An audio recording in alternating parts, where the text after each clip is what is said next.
Electrical fault. Electrical fault जब किसी वैद्युत शक्ति प्रणाली में एक या एक से अधिक कला तार टूटकर पृथक हो जाएं अथवा दो या दो से अधिक कला तार परस्पर जो लघुपतित हो जाएं और प्रणाली और सामान्य स्थिति को प्राप्त कर ले तो वैद्युत प्रदोष उत्पन्न होता है।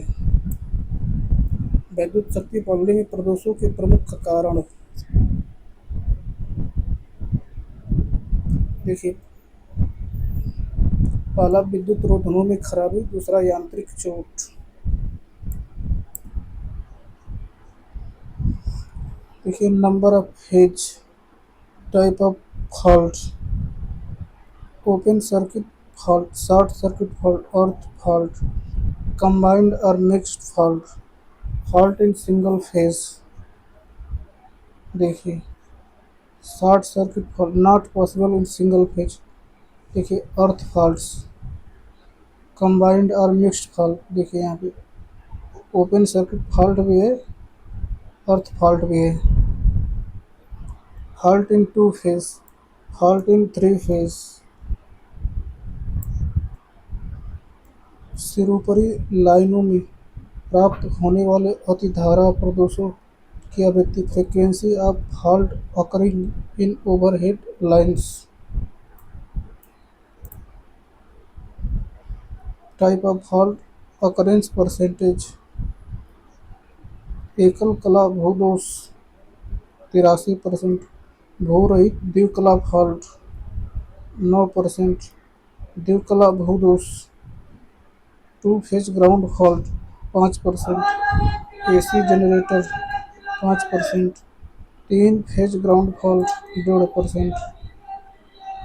Classification of fault in power system, प्रदोष fault, electrical faults, mechanical faults, permanent faults, stable faults, durable faults. देखिए, यांत्रिक fault, temporary faults, unstable faults, momentary faults. Electrical fault देखिए दो तरह का होता है, symmetrical fault, asymmetrical fault. Types of symmetrical faults, three phase open circuit faults, three phase short circuit faults, three phase earth faults, three phase earth leakage faults, three phase corona leakage faults, three phase overload faults. Types of asymmetrical faults, पहला single phase open circuit fault, दूसरा single phase earth fault, तीसरा two phase earth fault, चौथा two phase open circuit fault, पाँचवा two phase short circuit fault, छठवां two phase open circuit fault and rest phase earth fault, सातवां two phase earth fault and rest phase open circuit fault, आठवां two phase short circuit fault and rest phase open circuit fault, नौवां two phase short circuit fault and rest phase earth fault, दसवां 10 number single phase open circuit fault and other one phase earth fault, 11 three phase unbalanced overload fault.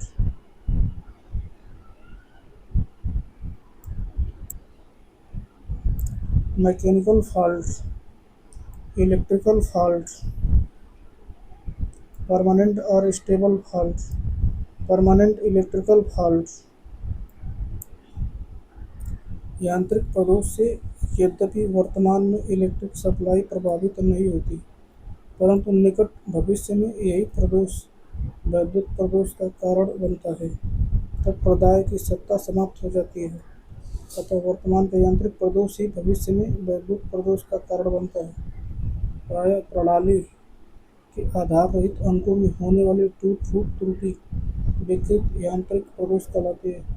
उसके अंतर्गत cross arm का तिरछा होना, support का झुकना, foundation का धंसना आदि दोष आते हैं, जो प्रदाय सप्लाई की वोल्टता तथा धारा को प्रत्यक्ष प्रभावित नहीं करते हैं, जबकि वैद्युत प्रदोष के अंतर्गत धारावाही लाइन चालकों का टूटना, परस्पर लिपटना या भू संपर्कित होना आदि दोष आते हैं।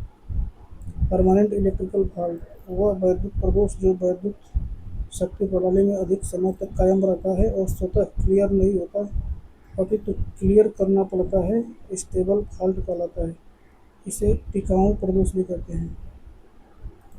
जैसे वैद्युत शक्ति प्रणाली के किसी धारावाही चालक का टूट कर विसंपर्कित हो जाना अथवा किसी अन्य निकटवर्ती धारावाही चालक से संपर्क स्थापित कर लेना। अब टेम्पररी और unstable fault.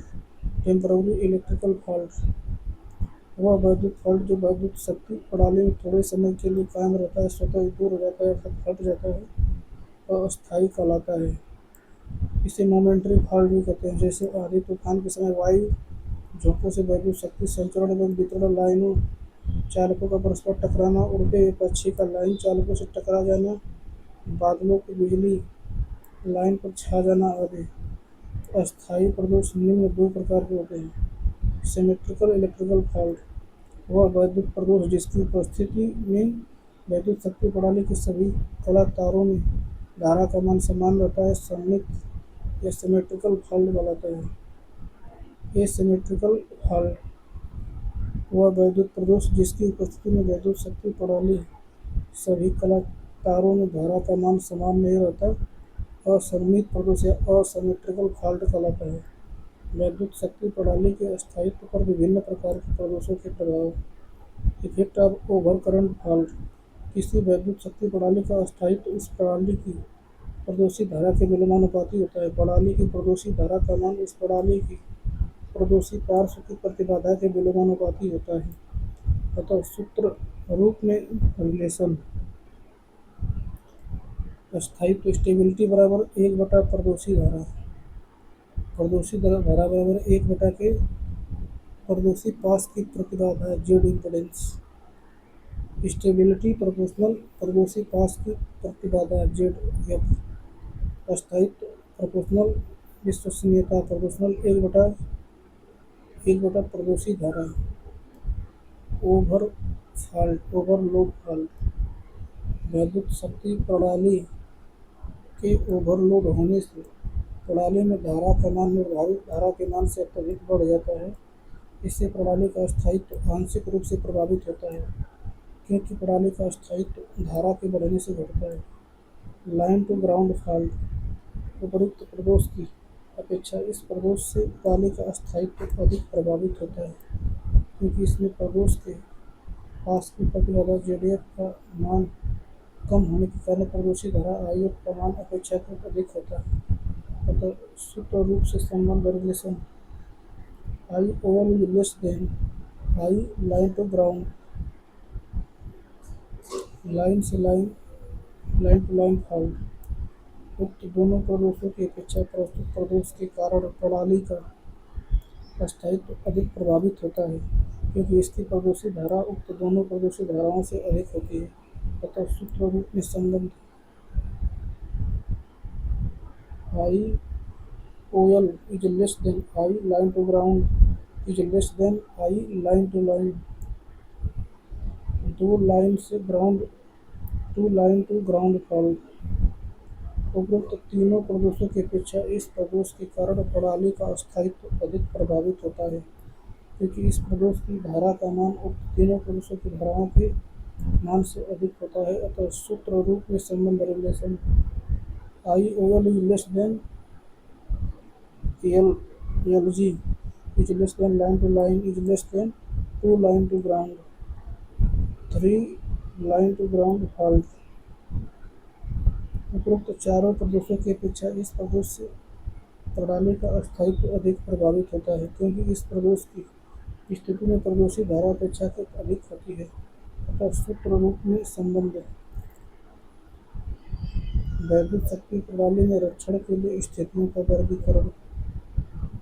Condition normal condition, abnormal condition, electrical fault condition, mechanical fault condition. Electrical fault condition open circuit fault, short circuit fault, earthed fault condition.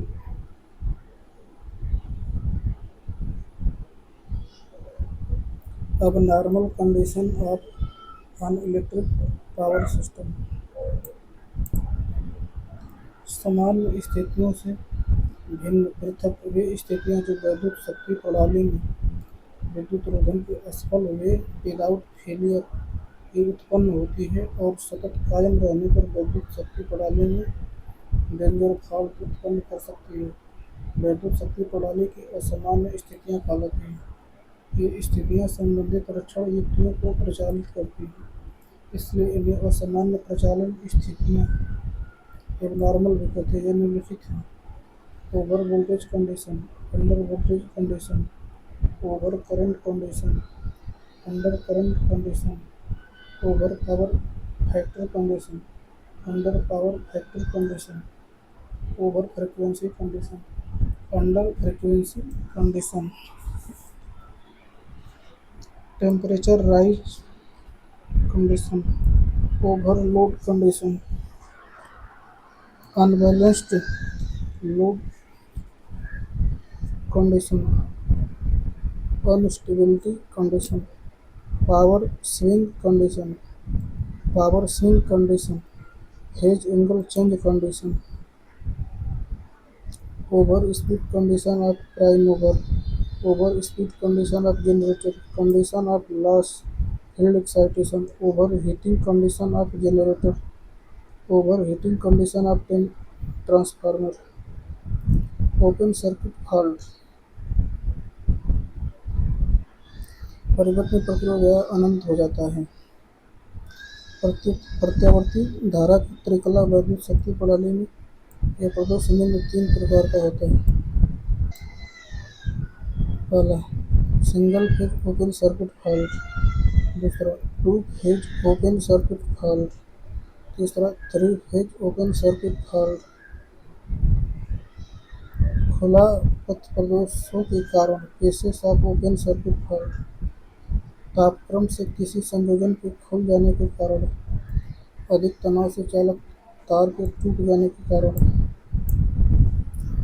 यांत्रिक आघात से चालक के क्षय या कट जाने के कारण, अतिधारा पर उत्पन्न ताप से चालक के पिघलकर टूट जाने के कारण, आंधी या तूफान से सिरोपरी लाइन चालकों के टूट जाने के कारण, बरसात ऋतु में पानी की बाढ़ से सिरोपरी लाइनों के सामने वाले आलम्ब प्राय झुक जाते हैं, परिणामस्वरूप लाइन चालकों के तार टूट जाने के कारण, गर्मी की ऋतु में सैग रहित सिरोपरी लाइनें अधिक तनाव प्रभाव से चालक शीतकाल में सिकुड़ने से टूट जाने के कारण,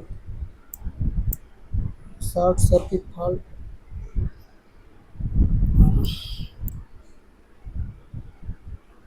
इस परिपथ में प्रतिरोध या प्रतिबाधा का मान अति निम्न हो जाने के कारण वैद्युत धारा का मान अति उच्च हो जाता है। Cases of short circuit fault: earth fault of ground fault. किसी वैद्युत शक्ति प्रणाली का जब एक या एक से अधिक फेज किसी प्रकार पृथ्वी के साथ पूर्ण रूप से जुड़ जाता है अर्थात संपर्क स्थापित कर लेता है, तब यह भू प्रदोष या अर्थ फॉल्ट ग्राउंड फॉल्ट कहलाता है। भू प्रदोष त्रिकला वैद्युत शक्ति प्रणाली में निम्न 3 प्रकार का होता है: single phase earth fault, 2 phase earth fault, 3 phase earth fault. Cases of earth faults: भू प्रदोषों के कारण किसी वैद्युत शक्ति प्रणाली में भू प्रदोष उत्पन्न होने के निम्न कारण संभव हैं: पोर्सलीन इंसुलेटर की विफलता से सिरोपरी लाइन चालक के आलम्ब से संपर्कित होने के कारण, किसी विशाल पेड़ की टहनी हवा के झोंके या सामान्य स्थिति से अधिक झुककर सिरोपरी लाइन चालक से जुड़ने के कारण, आलम्ब या क्रॉस आर्म बैठे हुए परिंदा, चील, गिद्ध, मोर सिरोपरी लाइन चालक से जुड़ने के कारण, भूमिगत केबल के विद्युत रोधन के यांत्रिक आघात से क्षय कट हो जाने से चालक के पृथ्वी से संपर्कित हो जाने के कारण, भूमिगत केबल के विद्युत रोधन के पुराने पड़ जाने पर अर्थात जीवन काल समाप्त हो जाने पर चालक के जमीन से छू जाने के कारण, कंबाइंड फॉल्ट। वैद्युत शक्ति प्रणाली के उक्त प्रदोषों में से जब कोई 2 या 2 से अधिक प्रदोष एक साथ घटित होते हैं तब वह प्रदोष संयुक्त प्रदोष या कंबाइंड फॉल्ट कहलाता है। जैसे किन्हीं दो कला तारों का परस्पर जुड़ने के साथ साथ शेष तृतीय कला तार पृथ्वी से जुड़ना द्विकला लघु परिपथ प्रदोष तथा शेष एक कला भू योजन प्रदोष कहलाता है और यह प्रदोष संयुक्त प्रदोष के अंतर्गत आता है। सभी संयुक्त प्रदोष असममित प्रदोष होते हैं। Cases of combined faults. किसी विशाल वृक्ष की टहनी का सिरोपरी लाइन के किन्हीं दो या दो से अधिक चालकों से एक साथ संपर्कित होने के कारण अर्थ और ग्राउंड लीकेज फॉल्ट। इस समय भू-क्षरण प्रदोष परिपथ में प्रतिरोध या प्रतिबाधा का मान घट जाने के कारण वैद्युत धारा का मान बढ़ जाता है। AC three phase power system में यह प्रदोष निम्न तीन प्रकार के होते हैं।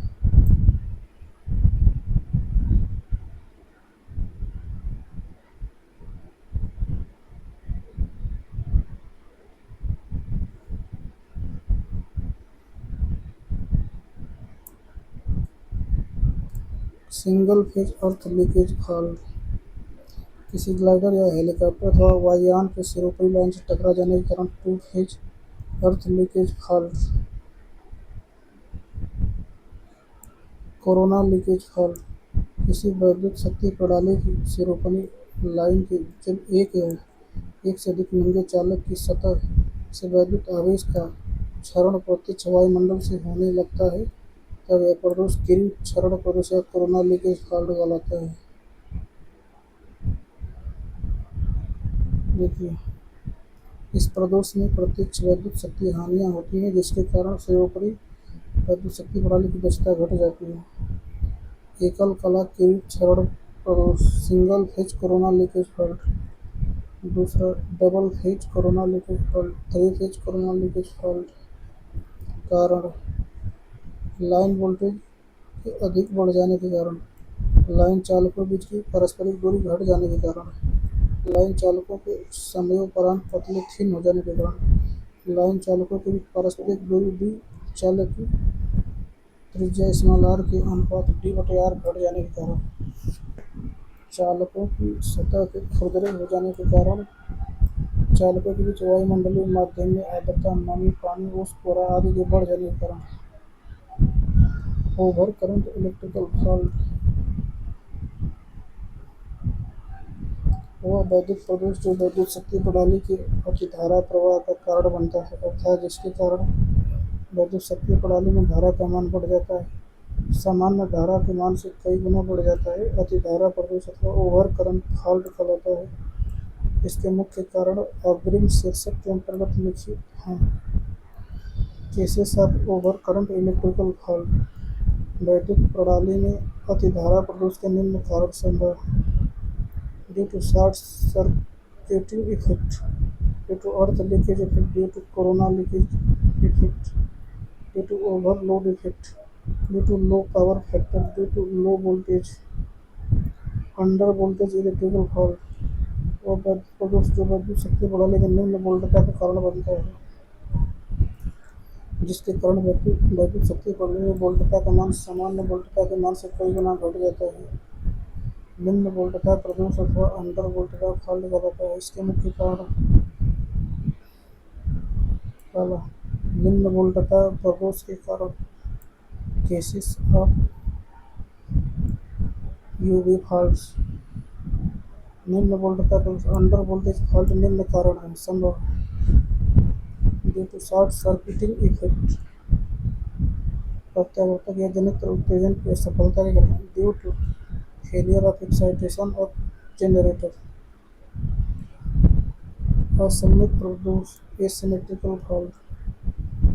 वह वैद्युत प्रदोष जो वैद्युत शक्ति प्रणाली की विभिन्न कलाओं में प्रवाहित धारा के मान को असमान बनता है अर्थात जिसके कारण वैद्युत शक्ति प्रणाली की विभिन्न कलाओं में भिन्न भिन्न मान की धारा प्रवाहित होने लगती है, असममित प्रदोष कहलाता है। इसके मुख्य कारण अग्रिम शीर्षक के अंतर्गत लिखित है।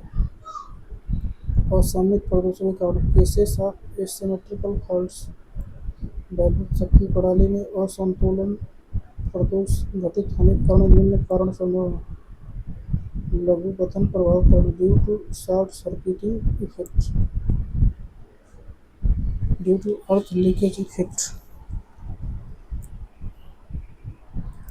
खुला पतन प्रभाव के कारण due to open circuiting effect, वापसी शक्ति प्रभाव, रिवर्स पावर फ्लो फॉल्ट। वह वैद्युत प्रदोष जो अंतः संयोजित वैद्युत शक्ति प्रणाली में विपरीत शक्ति प्रवाह का कारण बनता है, अर्थात जिसके कारण वैद्युत शक्ति प्रवाह की दिशा बदलकर रिवर्स हो जाती है। विपरीतीय या वापसी शक्ति प्रवाह प्रदोष अथवा रिवर्स पावर फ्लो फॉल्ट कहलाता है। प्रस्तुत प्रदोष की उपस्थिति केवल वैद्युत शक्ति की अंतरयोजित इनर कनेक्टेड सिस्टम अर्थात दोनों सिरा प्रदायी पोषकों या वितरकों में ही संभव है। सर्ज फॉल्ट वह वैद्युत प्रदोष जो वैद्युत शक्ति प्रणाली में उच्च आवृत्ति की उच्च वोल्टता तरंगें उत्पन्न करता है, उत्प्लावी प्रदोष अर्थात सर्ज फॉल्ट कहलाता है। इसे उच्च वोल्टता तरंगें उत्पन्न करता है, उत्प्लावी प्रदोष अथवा सर्ज फॉल्ट कहलाता है। उच्च वोल्टता तरंग प्रदोष हाई वोल्टेज वेव फॉल्ट भी कहते हैं। जैसे वैद्युत शक्ति प्रणाली की संरचना लाइनों पर बादलों की बिजली से उत्पन्न उच्च आवृत्ति पर उच्च वोल्टता की तरंगें सर्ज फॉल्ट आते हैं। Dependency of short circuit current on the impedance and reactance of faulty circuit. प्रदोषी परिपथ में दोष बिंदु की ओर बहने वाली लघुपथ धारा का मान इस प्रदोषी बिंदु तक प्रतिबाधा पर निर्भर करता है, जिसके अंतर्गत एसी जनरेटर, ट्रांसफार्मर लाइन आदि सभी धारावाहियों पर की प्रतिबाधा आती है। चूँकि इस परिपथ में प्रतिघात यक्स की अपेक्षा प्रतिरोध आर का मान नगण्य है, इसलिए हम दूसरे शब्दों में कह सकते हैं कि लघुपथ धारा का मान इस प्रदोषी परिपथ के प्रतिघात यक्स पर निर्भर करता है। यदि परिपथ में भू प्रदोष है तो लघुपथ धारा का मान भूदोषी प्रतिरोध पर निर्भर करेगी। On the location of faulty point वैद्युत शक्ति प्रणाली में लघुपथ धारा का मान जनन स्रोत से प्रदोष बिंदु की दूरी पर निर्भर करता है।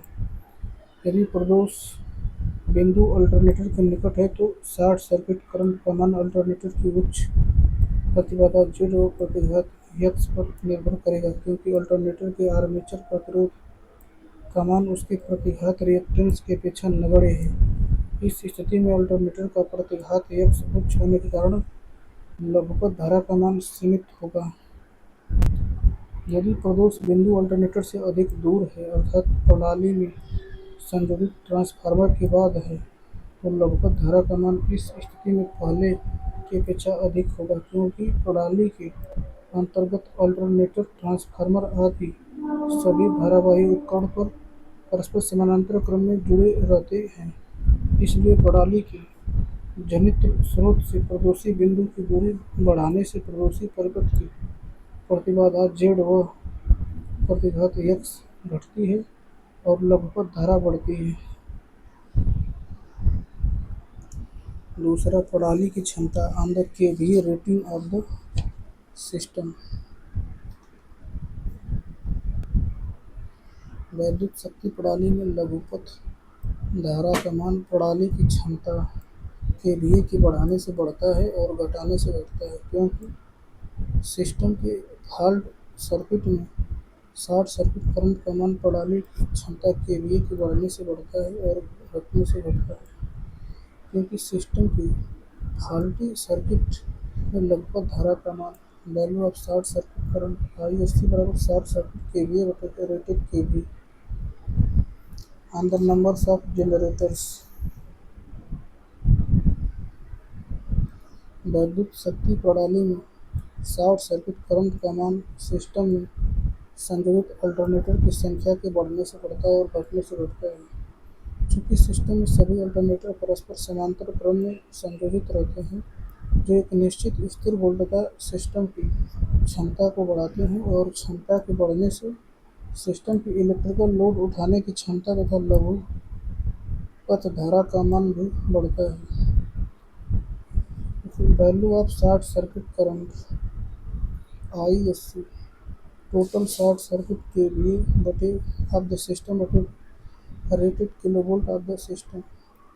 ISC बराबर नंबर ऑफ अल्टरनेटर गुणे के short circuit KVA of each alternator बटे rated kilovolt of the system. ISC बराबर n गुणे के शॉर्ट सर्किट केवीए ईच बटे के rated kilovolt of system. Short circuit current ISC बराबर number of alternator on the numbers of transformers. वैद्युत शक्ति प्रणाली में लघुपथ धारा का मान प्रणाली में संयोजित ट्रांसफार्मरों की संख्या बढ़ाने से बढ़ता है और घटाने से घटता है। सिस्टम में सभी ट्रांसफार्मर परस्पर समांतर क्रम में संयोजित रहते हैं, इसलिए प्रणाली की तुल्य प्रतिबाधा व प्रतिघात ट्रांसफार्मरों की संख्या बढ़ने से घटती है। परिणाम स्वरूप सिस्टम में शॉर्ट सर्किट करंट का मान बढ़ता है तथा इसका वाइस वर्सा। छठवां, on the numbers of feeders. वैद्युत शक्ति प्रणाली में शॉर्ट सर्किट करंट का मान उसमें संयोजित फीडर की संख्या के बढ़ने से बढ़ता है और घटने से घटता है। चूँकि सिस्टम में संयोजित सभी फीडर परस्पर समांतर क्रम में जुड़े रहते हैं, जो सिस्टम की परिणामी प्रतिबाधा Z व प्रतिघात X को कम करते हैं।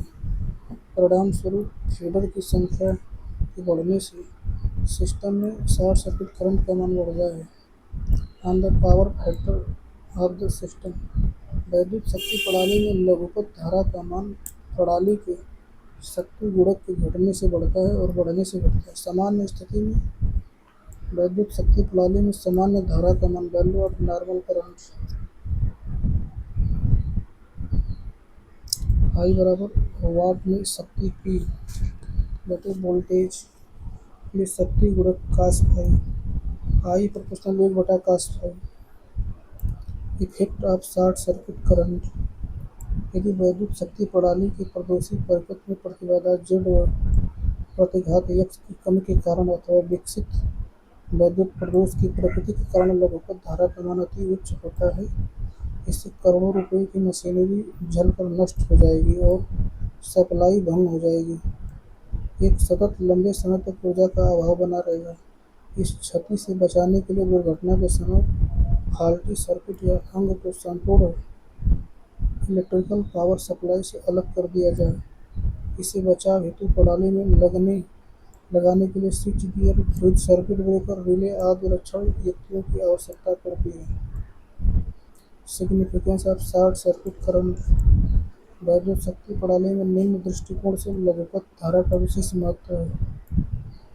From safety point of view, वैद्युत शक्ति प्रणाली की सुरक्षा लघुपथ धारा पर निर्भर करती है। जिस प्रणाली में लघुपथ धारा की मात्रा जितनी ही कम होती है, वह प्रणाली उतनी ही अधिक सुरक्षित होती है। लघुपथ धारा के घटने से प्रणाली की सुरक्षा बढ़ती है। लघुपथ धारा को कम करने के लिए तथा प्रणाली का स्थायित्व बढ़ाने के लिए उस प्रणाली में रिएक्टर को संयोजित किया जाता है।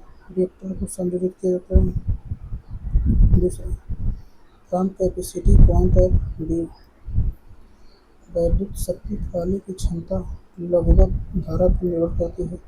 जिस प्रणाली से प्राकृतिक रूप से जितनी अधिक लघुपथ धारा होती है, वह प्रणाली उतनी ही अधिक उच्च क्षमता वाली होती है।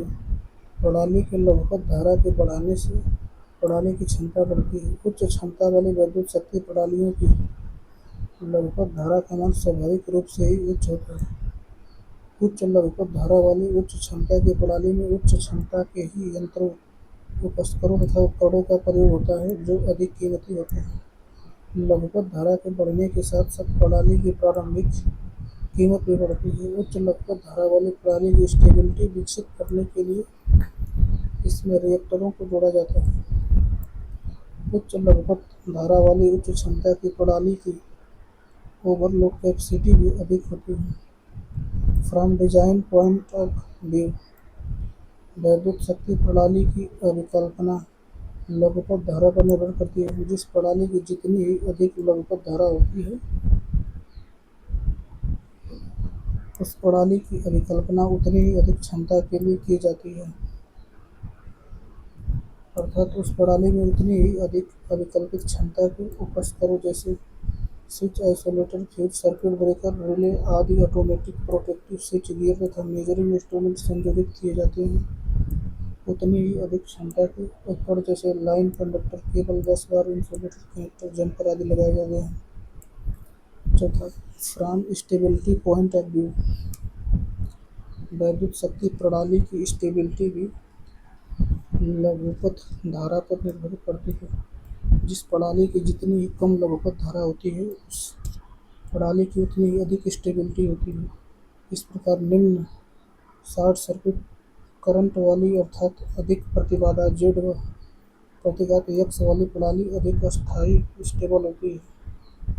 प्रायः स्टेबिलिटी संशोधन के लिए प्रणाली में प्रतिघातकों का ही प्रयोग किया जाता है। From durability of life point of view, वैद्युत शक्ति प्रणाली की लाइफ भी लघुपथ धारा पर निर्भर करती है। शॉर्ट सर्किट करंट वाली उच्च क्षमता की प्रणाली की लाइफ निम्न होती है, अर्थात इस प्रणाली के जलकर नष्ट होने की संभावना अधिक होती है। इसलिए इसके बचाव के लिए विभिन्न प्रकार के स्वचालित रक्षण उपकरण जैसे फ्यूज, सर्किट ब्रेकर, रिले आदि को प्रणाली में संयोजित किया जाता है। प्रदूषी बिंदु को वैद्युत शक्ति प्रदान करने वाले स्रोत, शॉर्ट सर्किट धारा ज्ञात करके वैद्युत शक्ति प्रणाली की सुरक्षा क्षमता, प्राकृतिक अभिकल्पना, स्थायित्व, टिकाऊपन आदि संबंधी जानकारी हासिल की जा सकती है। शॉर्ट सर्किट करंट ज्ञात करके वैद्युत शक्ति प्रणाली की सुरक्षा क्षमता, प्राकृतिक अभिकल्पना, स्थायित्व, टिकाऊपन आदि संबंधी जानकारी हासिल की जा सकती है। मेन जनरेटर और अल्टरनेटर्स, किसी वैद्युत शक्ति प्रणाली को वैद्युत शक्ति प्रदान करने वाले मुख्य स्रोत उसमें संग्रहित किए गए समांतरगामी प्रत्यावर्तक होते हैं, जो प्रदोष की स्थिति में भी प्रणाली को वैद्युत शक्ति प्रदान करते रहते हैं। इसलिए शॉर्ट सर्किट का मान अधिकांश भाग इन्हीं अल्टरनेटर द्वारा प्रदान किया जाता है। सिंक्रोनस मोटर, वैद्युत शक्ति प्रणाली में प्रदोष विकसित होने पर उसमें संलग्न तुल्यकाली मोटरों की उत्तरदायित्व वोल्टेज तथा आवृत्ति का मान अचानक अत्यधिक घट जाता है। इससे इन मोटरों को प्राप्त होने वाली वैद्युत शक्ति रुक जाती है। परंतु जड़त्व के मोमेंट ऑफ इनर्शिया अर्थात जड़त्व के प्रभाव के कारण मोटरें कुछ समय के लिए गतिमान रहती हैं और मोटरों को चुंबकीय क्षेत्र उत्तेजन के लिए डीसी सप्लाई सतत प्राप्त होती रहती है। इसलिए मोटरें तुल्यकालिक जनित्र की तरह कार्य करने लगती हैं और प्रणाली के फाल्टी बिंदु को धारा प्रेषित करने लगती हैं। यह क्रिया तब तक जारी रहती है जब तक कि मोटरों में जड़त्व के कारण संचित गतिज ऊर्जा पूर्ण रूप से समाप्त नहीं हो जाती है। इस प्रकार शॉर्ट सर्किट करंट का आंशिक भाग तुल्यकालिक मोटरों द्वारा भी प्रदान किया जाता है। इंडक्शन मोटर, वैद्युत शक्ति प्रणाली में संलग्न प्रेरण मोटरें भी वैद्युत प्रदोषी काल फुल्ली पीरियड में उक्त मोटरों की भांति प्रेरण जनित्र की तरह कार्य करते हुए प्रदोषी बिंदु को धारा प्रदान करने लगती हैं। इस प्रकार लघुपथ धारा का आंशिक भाग इंडक्शन मोटर द्वारा भी प्रदान किया जाता है। Frequency of fault occurrence in different element of electrical power system, overhead line में 50%, अंडरग्राउंड में 10%, स्विच गियर में 15%, एसी जनरेटर में 5%, पावर ट्रांसफार्मर में 7%, इंस्ट्रूमेंट ट्रांसफार्मर में 2%, कंट्रोल इक्विपमेंट में 3%, मिसलेनियस में 8%।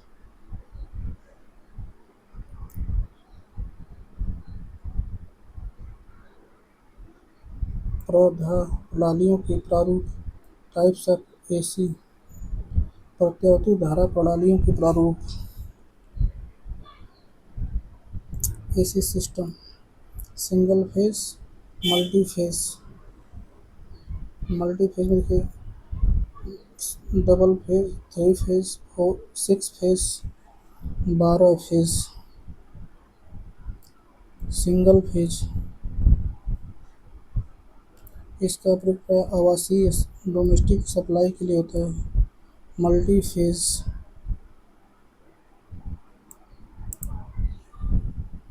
सिक्स या 12 फेज सिस्टम, जिसका प्रयोग प्राय एसी को डीसी में बदलने के लिए होता है। एक से अधिक कलाओं की विद्युत शक्ति प्रणाली बहुकला प्रणाली का मल्टी फेज सिस्टम कहलाती है। उदाहरण के लिए टू फेज सिस्टम, जिसका प्रयोग वेल्डिंग सप्लाई के लिए होता है। थ्री फेज सिस्टम, जिसका प्रयोग प्राय औद्योगिक इंडस्ट्रियल सप्लाई के लिए होता है। Classification: three phase system, set of phase ABC. Unbalanced three phase system, it has asymmetrical vectors or components, set of current IA, IB, IC, set of voltage VA, VB, VC. Balanced three phase system, it is further divided in three phase system: positive phase sequence, negative phase sequence system, zero phase sequence system. Set of current vectors: IA1, IB1, IC1, IA2, IB2, IC2, IA0, IB0, IC0. Set of voltage vectors: vector of EPS, vector of electrical power system. पहला rotating vector examples: voltage, current, flux. दूसरा non rotating vector example: resistance, reactance, impedance.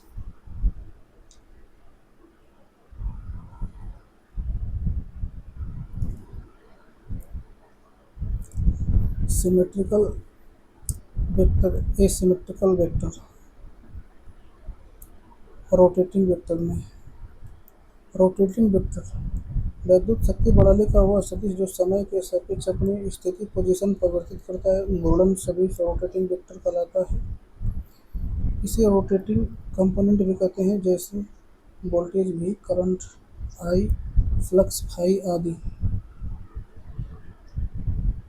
Non rotating vector वैद्युत शक्ति प्रणाली का वह सदिश जो समय के सापेक्ष अपनी स्थिति को परिवर्तित नहीं करता है, अघूर्णन नॉन रोटेटिंग वेक्टर कहलाता है। इसे अघूर्णन घटक भी कहते हैं, जैसे resistance R, reactance X, impedance Z, conductance G, sequence V, admittance Y, zero sequence components आदि। पॉजिटिव सीक्वेंस कंपोनेंट्स किसी संतुलित प्रणाली बैलेंस्ड सिस्टम के वे सममित घूर्णन घटक।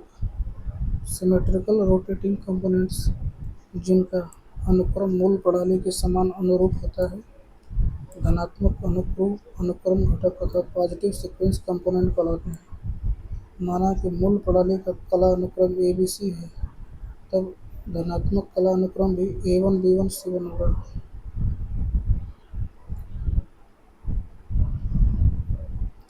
नेगेटिव सीक्वेंस कंपोनेंट किसी संतुलित प्रणाली के वे सममित घूर्णन घटक अनुक्रम मूल प्रणाली के समान अनुरूप नहीं होता है, अपितु इनवर्स होता है। ऋणात्मक अनुक्रम घटक अथवा नेगेटिव सीक्वेंस कंपोनेंट कहलाते हैं। माना कि मूल प्रणाली का कला अनुक्रम ABC है, ऋणात्मक कला अनुक्रम A2, B2, C2 होगा। जीरो सीक्वेंस कंपोनेंट किसी संतुलित प्रणाली के वे सममित अघूर्णन घटक जिनके बीच पारस्परिक विस्थापन का कोण एंगल ऑफ म्यूचुअल डिस्प्लेसमेंट शून्य होता है, अर्थात सभी सममित घटक परस्पर समांतर पैरेलल होते हैं। उदाहरण के लिए यदि त्रिकला संतुलित प्रणाली की तीन कलाएं क्रमशः A, B, C हों, तो उनकी धाराओं के शून्य अनुक्रम घटक I A0, I B0, I C0 होंगे। उनकी बलकताओं के शून्य अनुक्रम घटक V0, V A0, V B0, V C0 होंगे। Symmetrical component of unbalanced three phase system असंतुलित बहुकला प्रणाली सिस्टम गणनात्मक प्रश्न में सभी कलाओं के परिमाण भिन्न भिन्न होता है। इसके सभी कलाओं का परिकलन पृथक पृथक करना पड़ता है, जो अपेक्षाकृत अधिक समय लेता है। इस विधि के अंतर्गत और संतुलित यन कला प्रणाली के यन और सममित घटकों को संतुलित यन कला वाली यन प्रणालियों के सममित घटकों में विघटित किया जाता है। Positive phase sequence system, negative phase sequence system, zero phase sequence system. प्रस्तुत संतुलित त्रिकला प्रणाली में बोल्टकाओं के शून्य अनुक्रम घटक भी A zero V B zero भी सी जीरो होंगे और धाराओं के शून्य कला अनुक्रम घटक क्रमशः आई A zero I B zero तथा आई सी जीरो। तो त्रिकला प्रणालियों के सममित घटक भी ए बराबर भी ए जीरो प्लस भी ए वन प्लस भी ए टू एक नंबर, भी बराबर भी zero plus V B one plus V B to दो नंबर, भी सी बराबर भी सी zero plus V C one plus V C to तीन नंबर, भी सी भी ए भी डी।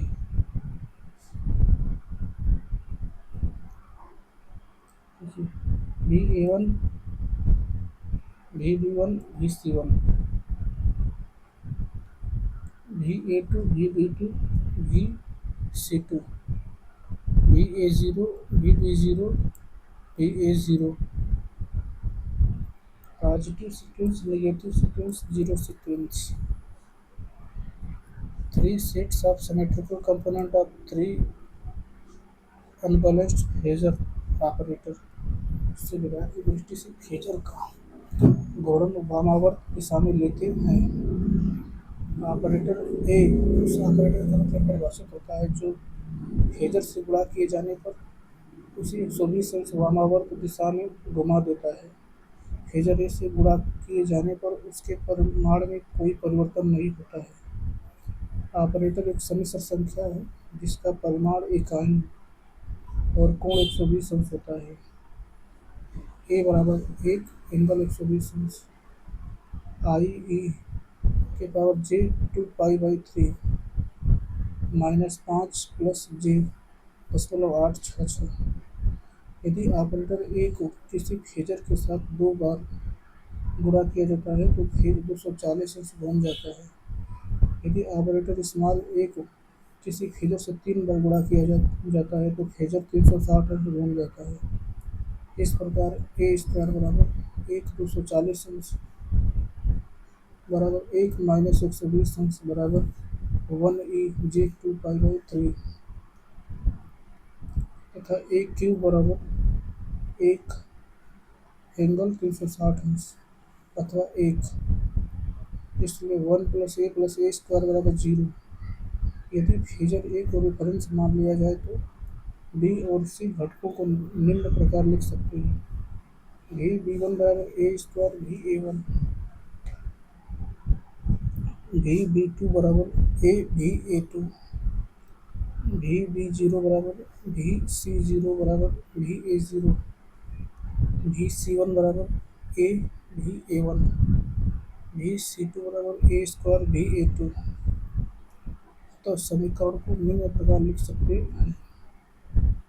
भी ए बराबर भी ए1 प्लस भी ए2 प्लस भी ए0, भी बी बराबर ए स्क्वायर भी ए1 प्लस ए भी ए2 प्लस भी ए0, भी सी बराबर ए भी ए1 प्लस ए स्क्वायर भी ए2 प्लस भी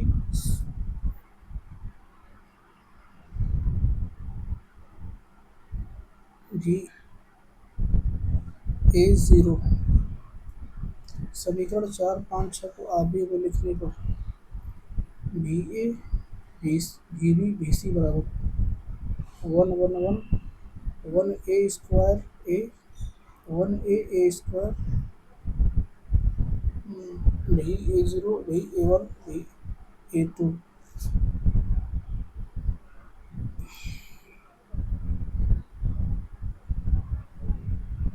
देखिए भी ए0 भी ए1 भी ए2 बराबर 1/3 1 1 1 भी ए 1 ए स्क्वायर भी बी 1 ए स्क्वायर ए भी सी। अतः स्पष्ट है भी ए0 बराबर 1/3 V A plus V B plus V C. V ए1 बराबर 1/3 V A plus A V B plus A squared V C V A two बराबर 1/3 V A plus A squared V B plus A V B C. इस प्रकार धारा phasor में इसी प्रकार धारा फेजर में देखिए त्रिकला प्रणाली में न्यूट्रल रिटर्न के साथ निम्न परिणाम प्राप्त होते हैं। A B C B A B भी बी सी भी C A I A I B I C I am भी ए V B V C. Three phase system with neutral return. तीनों लाइन वोल्टेजों का योग सदैव शून्य होता है। इस प्रकार लाइन वोल्टेज के शून्य अनुक्रम घटक का मान शून्य होता है। भी ए बी सी बराबर 1/3 V A B plus V B C plus भी ए एम बराबर 0। दूसरे शब्दों में यदि फेज वोल्टेजों का योग शून्य नहीं है तो शून्य अनुक्रम घटक प्रणाली में रहेगा। तीनों लाइन धाराओं का योग न्यूट्रल करंट के बराबर होता है। आई ए बी सी बराबर 1/3 I A plus I B plus I C बराबर 1/3 आई एन। आई एन बराबर 1/3 I A 0। Fault analysis shunt type of fault. इस प्रकार के प्रदोष लघु परिपथ द्वारा उत्पन्न होते हैं। Single line to ground fault देखिए I A I B 0 I C 0 single line to ground fault. अभिष्ट चित्र में बिंदु F लाइन से भू प्रदोष फेज ए में प्रदोषी बिंदु तक प्रदोषी प्रतिबाधा के साथ प्रदर्शित है। प्रदोषी बिंदु F पर फेज बी में धारा आई बी शून्य, फेज सी में धारा आई सी शून्य, फेज ए में धारा आई ए बराबर आई एफ। प्रदोषी बिंदु पर वोल्टेज वी ए बराबर आई ए जेड एफ। अतः प्रदोषी धारा का सम्मिलित घटक I A one I A two I ए 0 बराबर 1/3 1 A squared I A 1 A squared ए 0 1 1 1 0। इस प्रकार आई ए वन बराबर आई ए टू बराबर आई ए 0 बराबर 1/3 आई ए वी ए बराबर I A Z B V A one plus V A two plus V A 0 बराबर I A Z F बराबर 3 I A one Z F. अनुक्रम वोल्टेजों का योग 3 I A Z F. श्रेणी क्रम में जुड़े अनुक्रम नेटवर्क में आई ए वन बराबर आई ए टू बराबर आई ए 0 बराबर ई ए बटा के कोष्टक में Z1 plus Z2 plus Z0 plus 3 Z F. प्रदोषी धारा आई ए बराबर 3 आई ए वन बराबर 3 ई ए कोष्टक में Z1 plus Z2 plus Z0 plus 3 Z F. यदि फॉल्ट करंट किसी सॉलिड मटेरियल से प्रवाहित होगी तो जेड एफ ज़्यादा होगा। यह फॉल्ट करंट को 3 गुना कम कर देगा। आप भी इसे वी बी बराबर A squared V A one plus A V A two plus V A 0 A squared कोष्टक में E A one minus I A one Z one कोष्टक में प्लस ए कोष्टक में minus I A two Z two कोष्टक में plus कोष्टक में आई ए 0 Z 0 कोष्टक में आई ए वन का मान रखने पर वी बी बराबर इसी प्रकार वी सी बराबर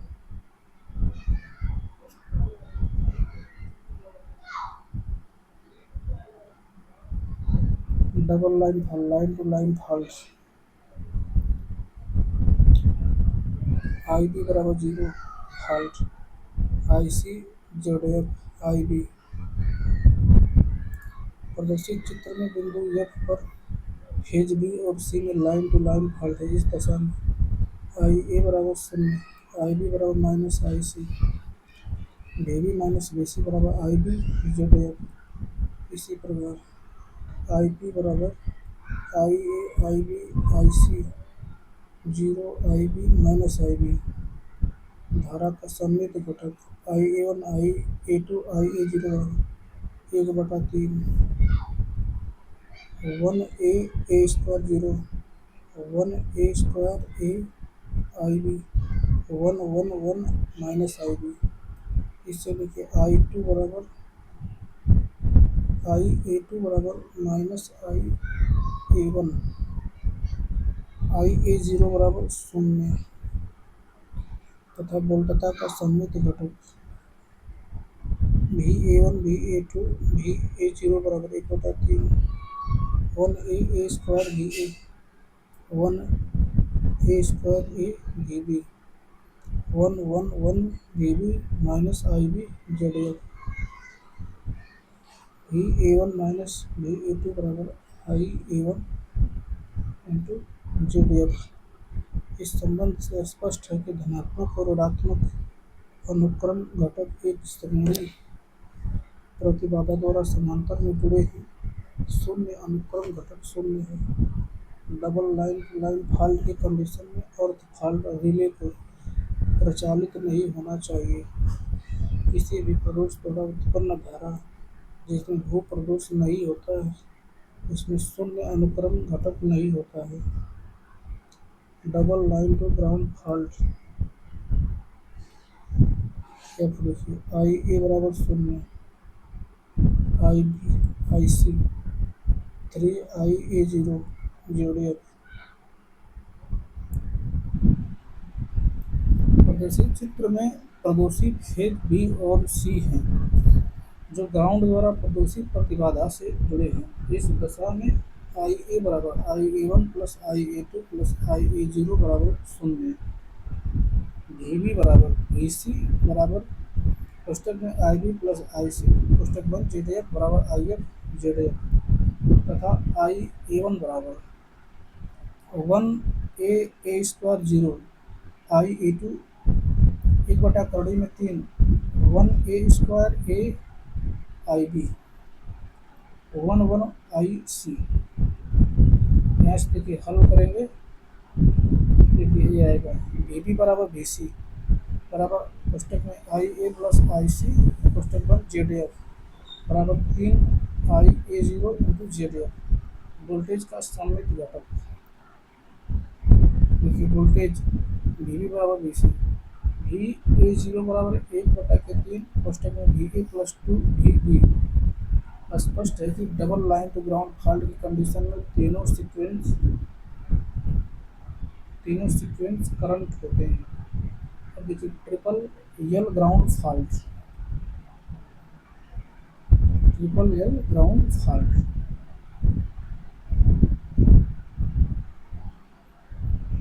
वी ए बराबर I A into Z F V B बराबर I B into Z F V C बराबर I C into Z F I A plus I B plus I C बराबर I F I A zero बराबर 1/3 कोष्टक में आई A plus I B plus I सी यानी I F बटा के 3 I A one बराबर 1/3 I A plus A I B plus A squared I C I A two बराबर 1/3 into I F minus I B कोष्टक में 1 minus A squared कोष्टक 1 minus I C कोष्टक में 1 minus I A. अतः triple line to ground fault की condition में भी तीनों फेज अनुक्रम धारा घटक उपस्थित होते हैं। सीरीज टाइप फॉल्ट फर्स्ट त्रिकला प्रणाली में एक या दो चालकों का टूटना श्रेणी प्रदोष कहलाता है। दूसरा खुला चालक प्रदोष को श्रेणी प्रदोष कहते हैं। वन कंडक्टर ओपन प्रदर्शित चित्र में एक खुला परिपथ है। प्रदोषी बिंदु पर धारा और वोल्टेज आई ए बराबर 0 वी बी डैश बराबर वी सी सी 1 बराबर 0 सममित अवयवों के रूप में धारा एवं voltage I A one plus I A two plus I A zero बराबर 0 और वी ए वन डैश भी ए टू डैश भी ए जीरो डैश बराबर 1/3। देखिए 1 ए स्क्वायर भी ए dash 1 A squared A zero 1 1 1 0 भी ए वन डैश इंटू भी A to dash बराबर भी ए जीरो डैश बराबर भी ए डैश। स्पष्ट है कि वन कंडक्टर ओपन सर्किट में प्रदर्शित सभी अनुक्रम वोल्टेज घटकों का मान सप्लाई वोल्टेज का 1/3 होता है। टू कंडक्टर ओपन, देखिए टू कंडक्टर्स ओपन प्रदर्शित चित्र में एफ पर प्रदर्शित है, जिसमें दो चालक बी तथा सी खुले हैं। इस दशा में धारा और वोल्टेज निम्न होंगे। भी ए डैश बराबर 0, आई बी बराबर आई सी बराबर 0। सममित अवयवों के रूप में धारा और वोल्टेज भी ए वन डैश प्लस भी ए टू डैश प्लस भी ए डैश बराबर 0। अब देखिए I A one I A two I A zero बराबर 1/3 कोष्टक में 1 A squared I A 1 A squared A zero 1 1 1 0 I A one I A two बराबर I A zero बराबर 1/3 I ए। स्पष्ट है कि टू कंडक्टर ओपन सर्किट में स्वस्थ चालक में प्रवाहित धारा आई ए सभी अनुक्रम धारा आई ए का 1/3 होती है।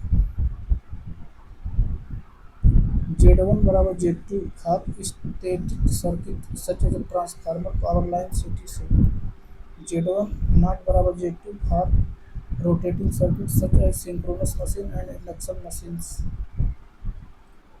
सीक्वेंस इम्पीडेंस अनुक्रम वोल्टता तथा अनुक्रम धारा के अनुपात को अनुक्रम प्रतिबाधा कहते हैं। पॉजिटिव सीक्वेंस इम्पीडेंस Z1 बराबर V1/I1 ओम। नेगेटिव सीक्वेंस इम्पीडेंस बराबर Z2 बराबर V2/I2 ओम। जीरो सीक्वेंस इम्पीडेंस Z0 बराबर V0I0 ओम। अनसिमेट्रिकल फॉल्ट में line to ground line to line line to line ground type fault आते हैं। अनसिमेट्रिकल फॉल्ट में सबसे अधिक 85% लाइन टू ग्राउंड फॉल्ट होता है। सिमेट्रिकल फॉल्ट सर्किट ब्रेकर के डिजाइन के लिए सिमेट्रिकल फॉल्ट की आवश्यकता होती है। सिमेट्रिकल फॉल्ट में फॉल्ट करंट सिर्फ इंडक्टर या रिएक्टर से सीमित किया जाता है। सिमेट्रिकल फॉल्ट में फॉल्ट करंट को रजिस्टर से लिमिट नहीं किया जाता, क्योंकि इसमें लगातार पावर लॉस होता है। सिमेट्रिकल फॉल्ट में कैपेसिटर से फॉल्ट करंट को लिमिट नहीं किया जाता है, क्योंकि कैपेसिटर ब्रेक डाउन हो जाता है। सिमेट्रिकल फॉल्ट में जेड पर यूनिट बराबर I/ISC होता है, जहाँ आई रेटेड करंट और ISC शॉर्ट सर्किट करंट है। शॉर्ट सर्किट करंट KVA बराबर रेटेड इंटू बेस KVA गुणे के 100/Z%। तीन फेज सिमेट्रिकल फॉल्ट में जीरो सीक्वेंस वोल्टेज होता है। तीन फेज सिमेट्रिकल फॉल्ट में इम्पीडेंस के द्वारा फॉल्ट करंट को सीमित नहीं किया जा सकता। लाइन टू ग्राउंड फॉल्ट में सभी सीक्वेंस श्रेणी में होते हैं। लाइन टू ग्राउंड फॉल्ट में IR0 बराबर IR1 बराबर IR2 बराबर IF/3 होता है। लाइन टू ग्राउंड फॉल्ट के लिए IF बराबर 3E/Z0 Z1 plus Z2 plus Z3 होता है। लाइन टू लाइन फॉल्ट में नेगेटिव सीक्वेंस और पॉजिटिव सीक्वेंस श्रेणी में जुड़े होते हैं, लेकिन एक दूसरे के विपरीत। IR1 बराबर -IR2। Line to line fault में IR0 बराबर 0 सीक्वेंस नहीं होता है। लाइन टू लाइन फॉल्ट में IF बराबर कड़ी में 3E/Z1 plus Z2 plus ZF होता है। Line to line ground fault में सभी सीक्वेंस समांतर में जुड़े होते हैं। Line to line ground fault में फॉल्ट करंट IF बराबर 3IR0 होता है। सॉलिड अर्थिंग करने से सिस्टम की स्टेबिलिटी बढ़ जाती है। बैलेंस अवस्था में सिस्टम में केवल पॉजिटिव सीक्वेंस होता है। जीरो सीक्वेंस अर्थ फॉल्ट में उपस्थित होता है। रोटेटिंग मशीन में नेगेटिव सीक्वेंस होता है। फॉल्ट अवस्था में पोटेंशियल ड्रॉप टर्मिनल वोल्टेज के बराबर होता है। फॉल्ट लोड के जितना पास होगा परसेंटेज X उतना ही अधिक होगा और SCC कम होगा। SCC को कम करने के लिए लाइन रिएक्टर और श्रेणी रिएक्टर का प्रयोग किया जाता है। परसेंटेज X घटेगा तो X पर यूनिट घटेगा, तो शॉर्ट सर्किट एससीसी होगा। इसको कम करने के लिए श्रेणी लाइन रिएक्टर का प्रयोग होता है। एससीसी बराबर एम वी ए बेस बटा के परसेंटेज एक्स पर यूनिट होता है। ट्रांसमिशन लाइन में आर्क वोल्टता को कम करने के लिए इंडक्टर की अर्थिंग की जाती है, जिससे एससीसी कम हो जाती है। अल्टरनेटर की अर्थिंग रिएक्टर से करने पर इम्पीडेंस बढ़ेगा, जिससे फॉल्ट करंट कम होगा और वीएफ 3 गुना बढ़ेगा। सर्किट ब्रेकर के पास वाला फॉल्ट बहुत अधिक होता है, क्योंकि Z0 बराबर 0 प्रोपोर्शनल IF होता है। जिस समय सिस्टम में लाइन टू लाइन फॉल्ट होता है, उस समय सिस्टम में पॉजिटिव और नेगेटिव सीक्वेंस होता है। Line to line ground fault में पॉजिटिव, नेगेटिव और जीरो सीक्वेंस करंट तीनों उपस्थित होता है। लंबी दूरी की लाइन में लाइन टू ग्राउंड फॉल्ट की अपेक्षा ट्रिपल लाइन फॉल्ट अधिक होगा। ट्रांसमिशन लाइन में जीरो सीक्वेंस रिएक्टेंस का मान पॉजिटिव और नेगेटिव सीक्वेंस रिएक्टेंस की अपेक्षा अधिक होता है। जनरेटर आउटपुट टर्मिनलों पर 3 फेज फॉल्ट सबसे गंभीर फॉल्ट स्थिति का निर्माण करता है। लाइन से ग्राउंड फॉल्ट में तीनों सीक्वेंस करंट का मान समान होगा तथा फॉल्ट करंट 3 गुना होगा। IF बराबर 3 IA1 बराबर 3 IA2 बराबर 3 I0। शॉर्ट सर्किट की अवस्था में प्रतिरोध का मान 0 होता है। त्रिकला परिपथ प्रदोष, त्रिकला भूयोजन प्रदोष, त्रिकला लघु परिपथ प्रदोष, सममित प्रदोष है। देखिए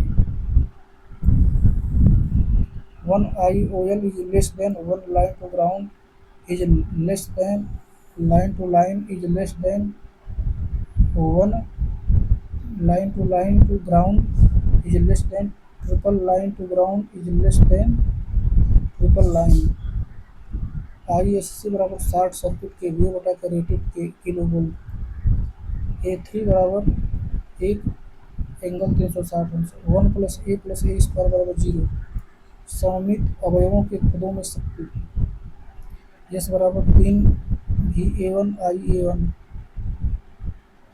कॉन्जुगेट प्लस 3 VA2 IA2 का कॉन्जुगेट प्लस 3 VA0 IA0 का conjugate.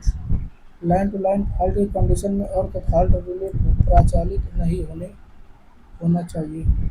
Line to line ground की कंडीशन में तीनों सीक्वेंस कंपोनेंट होता है।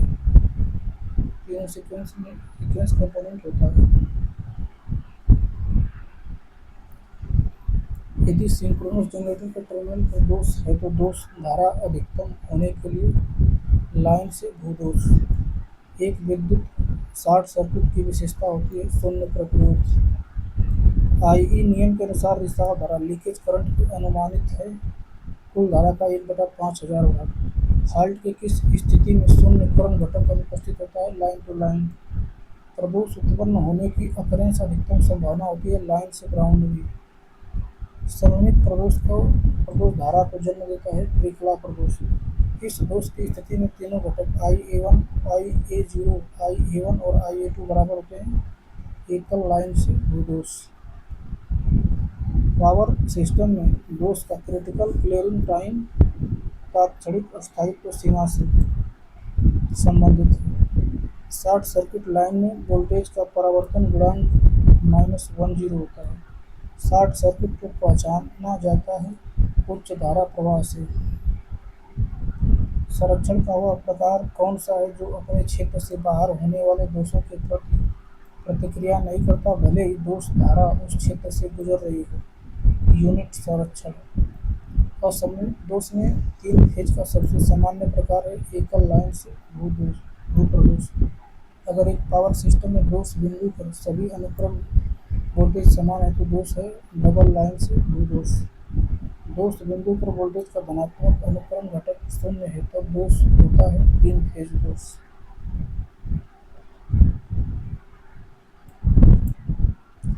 Switches and isolator. इंट्रोडक्शन।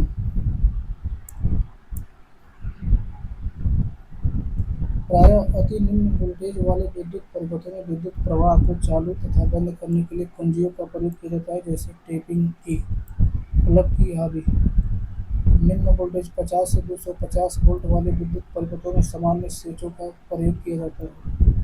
मध्यम वोल्टेज 250 से 650 वाले विद्युत परिपथ में पावर स्विचों का प्रयोग किया जाता है, जैसे triple pole iron plate switch (टीपीआईसी) आदि। 650 वोल्ट से ऊपर की वोल्टता वाले विद्युत परिपथों में प्रायः नाइफ स्विच का प्रयोग किया जाता है। स्विच, इसे तो पढ़े हैं। स्विच गियर, वे वैद्युतिकियां जैसे मेन स्विच, कट आउट या फ्यूज तथा इनसे संबंधित अन्य चालक उपकरण जो विद्युत के परिपथों या यंत्रों, मशीन या इक्विपमेंट्स या उपकरणों, ऑपरेटर्स या अन्य विद्युत से चलने वाले औजारों, टूल्स या कल पुर्जों का नियंत्रण अथवा सुरक्षा करते हैं, स्विच यंत्रावली या स्विच गियर कहलाते हैं। आइसोलेटर, संचरण लाइन में प्रयुक्त आइसोलेटर केवल चार्जिंग करंट को ब्रेक करने में सक्षम होता है। आइसोलेटर का स्थापन परिपथ वियोजक के दोनों तरफ किया जाता है। आइसोलेटर नो लोड पर ही परिपथ को मेक तथा ब्रेक करता है। आइसोलेटर के लिए धारा रेटिंग, करंट रेटिंग की आवश्यकता नहीं होती है। इसका प्रयोग 1 किलोवोल्ट से अधिक वोल्टेज के परिपथ में होता है।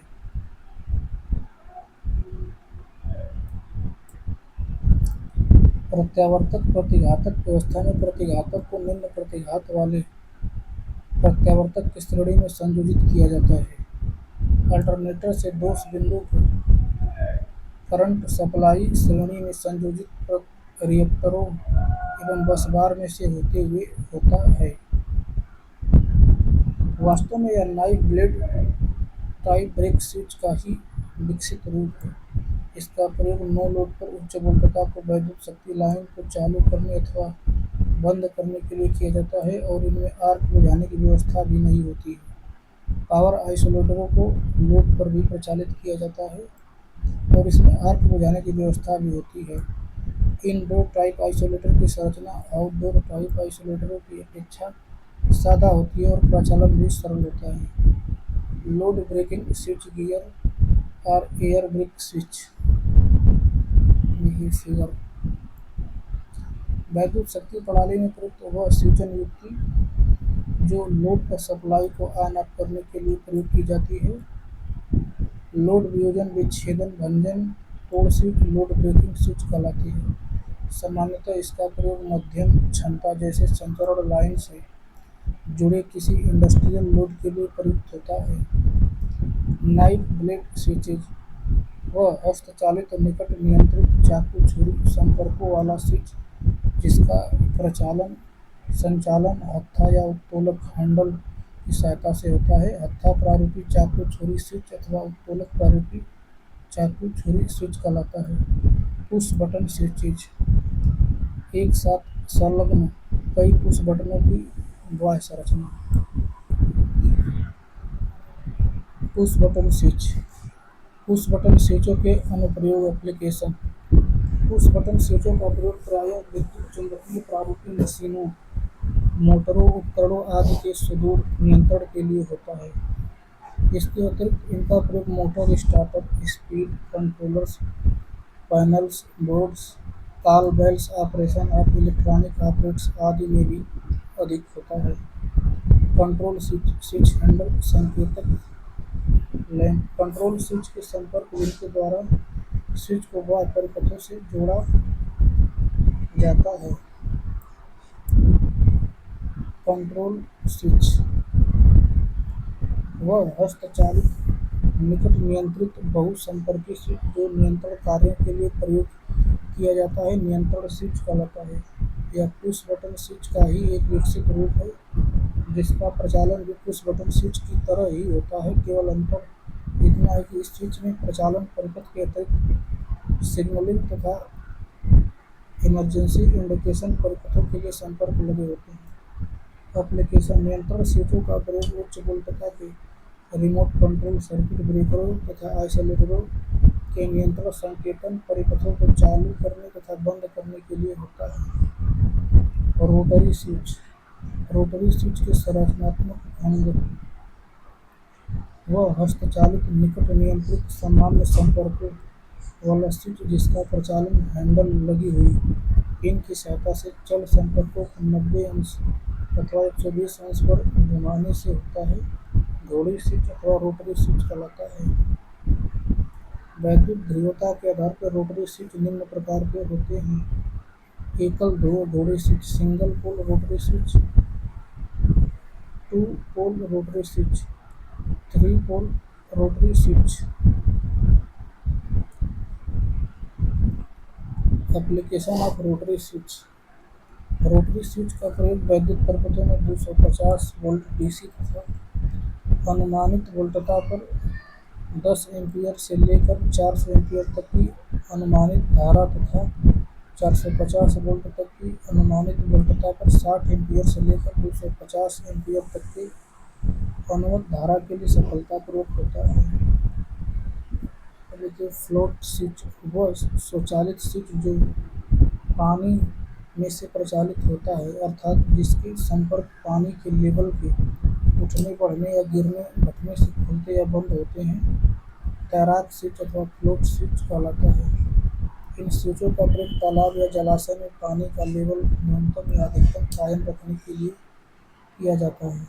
इसमें एक फ्लोट होता है जो सदैव पानी की ऊपरी सतह पर तैरता है। इसमें प्रयुक्त फ्लोट रबड़ या कॉपर अथवा कास्ट आयरन का बना होता है, जिसका व्यास 15 सेंटीमीटर से लेकर 20 सेंटीमीटर तक होता है। टेम्परेचर स्विचेज, वह स्वचालित सुदूर नियंत्रित स्विच जो ताप ऊष्मा से प्रचालित होता है, अर्थात जिसके संपर्क तापक्रम के बढ़ने या घटने से खुलते या बंद होते हैं। ताप स्विच या तापक्रम स्विच अथवा टेम्परेचर स्विच कहलाता है। ये स्विच निम्न 3 प्रकार के होते हैं: by metallic type temperature switches, balloon type temperature switches, capillary tube type temperature switches. देखिए सीमा स्विच अथवा लिमिट स्विच, वह स्वचालित सुदूर नियंत्रित स्विच जो मोटर की गति से प्रचालित होता है, अर्थात जिसके संपर्क मोटर की गति के बढ़ने या घटने से खुलते या बंद होते हैं। सीमा स्विच अथवा लिमिट स्विच कहलाता है। इसका प्रयोग दरवाजा या गेट अथवा खिड़की खोलने वाली motor, hoist and houses lift तथा क्रेन आदि के लिए होता है। आजकल लीवर टाइप लिमिट स्विच का प्रयोग अधिक किया जाता है।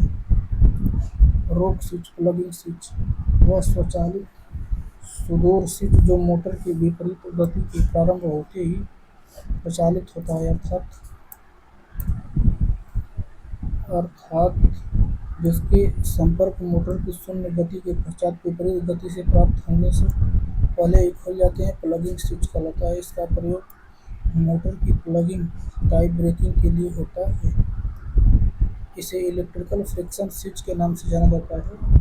रोटेटिंग कैम स्विच, वह स्वचालित सुदूर नियंत्रित स्विच जो स्वयं की लंबी शाफ्ट के घूमने से प्रचालित होता है। इसका प्रयोग मशीनों के लिए, मिलों तथा हाइस्ट सर्विसों में होता है। इस स्विच का सबसे बड़ा लाभ यह है कि यह 10 स्वतंत्र वैद्युत परिपथों को नियंत्रित कर सकता है। इस स्विच को कास्ट आयरन फ्रेम से बनाया जाता है, जिस पर शीट स्टील का कवर चढ़ा दिया जाता है।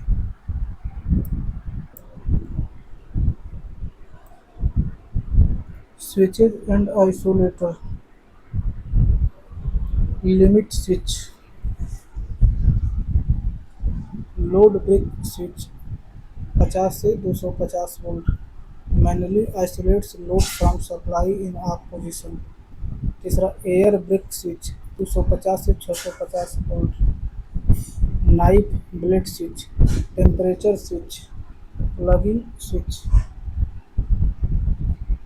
connect or disconnect a control circuit by plugging in out, rotary cam switch, changes over the circuit position by rotary the knob, contactor, power isolator switches, push button switches.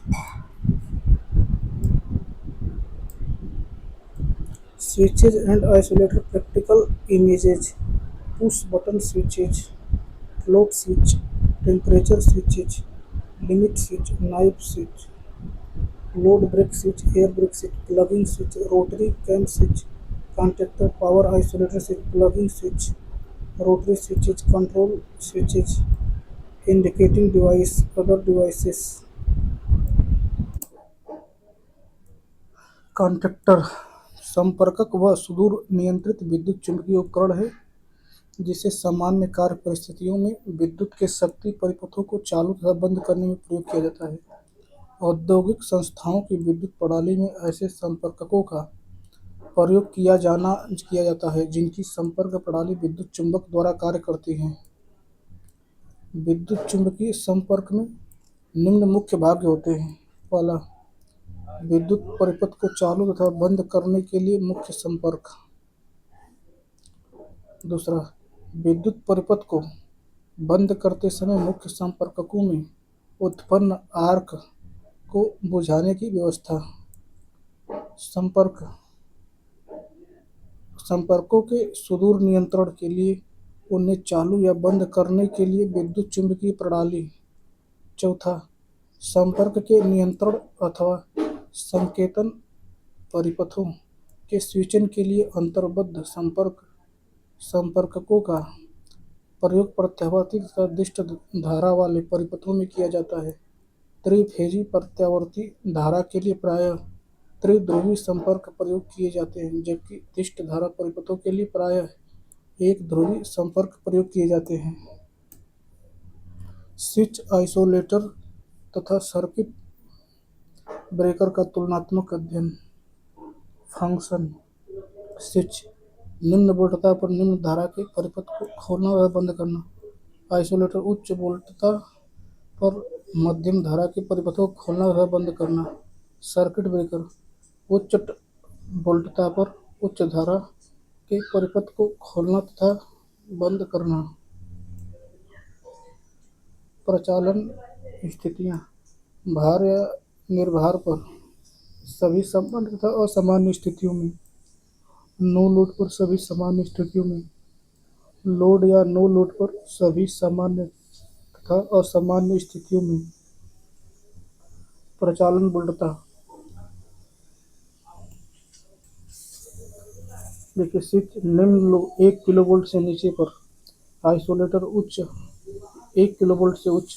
Circuit breaker उच्च high.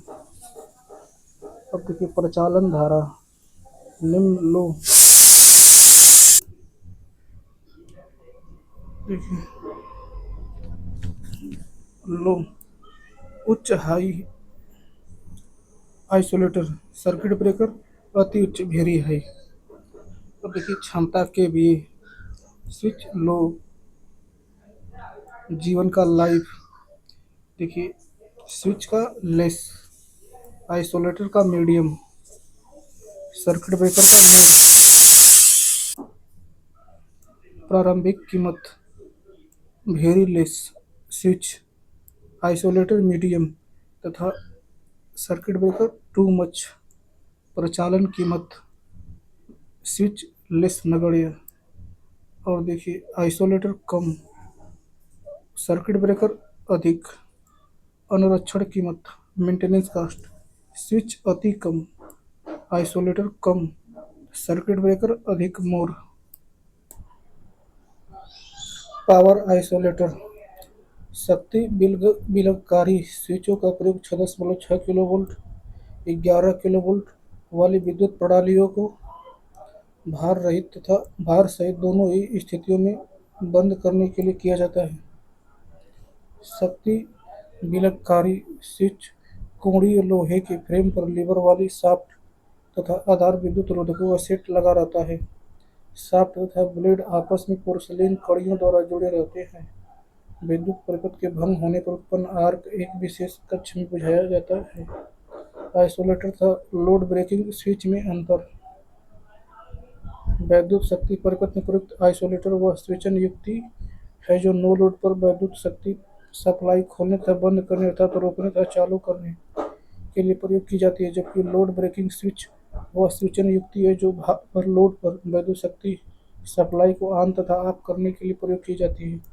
Isolator में electric sparking को रोकने के लिए किसी प्रकार की व्यवस्था नहीं होती है, जबकि लोड ब्रेकिंग स्विच में इलेक्ट्रिक स्पार्किंग को रोकने के लिए मुख्य संपर्कों के समांतर में स्प्रिंग प्रारूपी शीघ्र प्रचालन संपर्क प्रयोग की जाती है, जिन्हें सहायक संपर्क एक्सिलरी कॉन्टैक्ट भी कहते हैं। निम्न वोल्टता 50 से 250 वोल्ट वाले विद्युत परिपथों में सामान्य स्विचों का प्रयोग किया जाता है। मध्यम वोल्टता 250 से 650 वोल्ट वाले विद्युत परिपथों में पावर स्विचों का प्रयोग किया जाता है, जैसे triple pole iron clad switch (टीपीआईसी). 650 वोल्ट से ऊपर की वोल्टता वाले विद्युत परिपथों में प्रायः नाइफ स्विचों का प्रयोग किया जाता है। थर्मल प्रोटेक्शन स्विच ओवरलोड के विरुद्ध सुरक्षा प्रदान करता है। पावर आइसोलेटर का लोड पर भी प्रचारित किया जाता है और इसमें आर्क बुझाने की व्यवस्था भी होती है।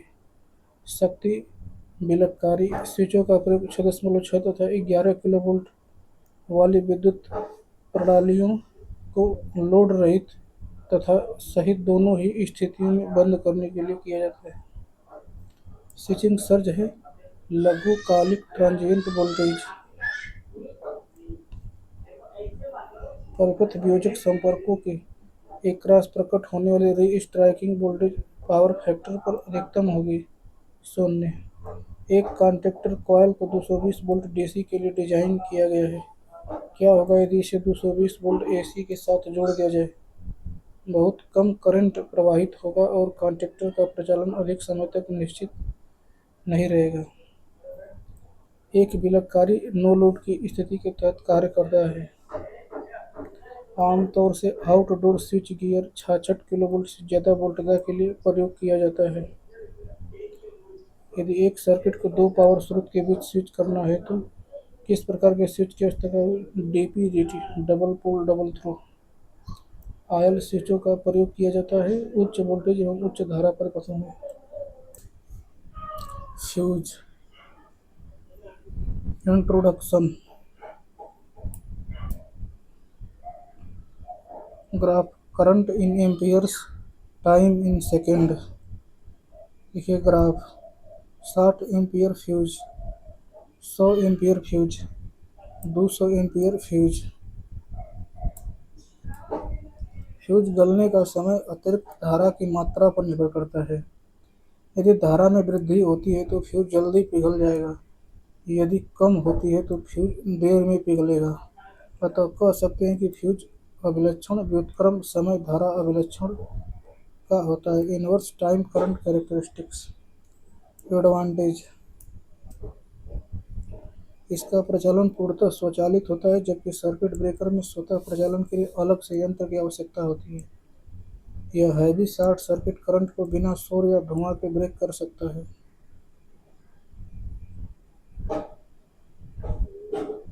इसका इनवर्स टाइम करंट कैरेक्टरिस्टिक्स इसे ओवर करंट प्रोटेक्शन के लिए उपयुक्त बनाता है। सर्किट ब्रेकर की अपेक्षा इसे कम समय में प्रचालन के लिए बनाया जा सकता है। Desirable characteristics of fuse element. Stability अर्थात इसमें कम समय के लिए शॉर्ट सर्किट स्थिति का मुकाबला करने की उपयुक्त क्षमता होनी चाहिए। क्वाइक ऑपरेशन अर्थात इसका पिघलकर गिरना अतिशीघ्र होना चाहिए। Defined terminology. फ्यूज, फ्यूज का आधार, बेस फ्यूज, फ्यूज आधार, फ्यूज बेस। इसका तात्पर्य फ्यूज यूनिट के निचले आधारी अंग पार्ट से है। फ्यूज के आधार की संपर्क, फ्यूज आधार संपर्क, फ्यूज आधार। इसका तात्पर्य फ्यूज यूनिट के आधार में लगे संपर्कों से। ये धातु की पत्तियों से निर्मित दो विद्युत सुचालकीय सिरे टर्मिनल होते हैं जो फ्यूज कैरियर के संपर्क सिरों से संपर्क करते हैं। फ्यूज वाहक, फ्यूज कैरियर, फ्यूज कैरियर। इसका तात्पर्य फ्यूज यूनिट के हटाए जाने वाले अंग से है। यह विद्युत रोधी पदार्थ पोर्सलेन से बना होता है जिसमें दो संपर्क सिरों के बीच एक फ्यूज अवयव संयोजित रहता है। फ्यूज के वाहक की संपर्क, फ्यूज कैरियर कॉन्टैक्ट, फ्यूज धारक, फ्यूज धारक संपर्क, एस्बेस्टस नली, फ्यूज अवयव। इसका तात्पर्य फ्यूज यूनिट के वाहक कैरियर में लगे हुए संपर्क कॉन्टैक्ट से है। फ्यूज एलिमेंट और फ्यूज वायर।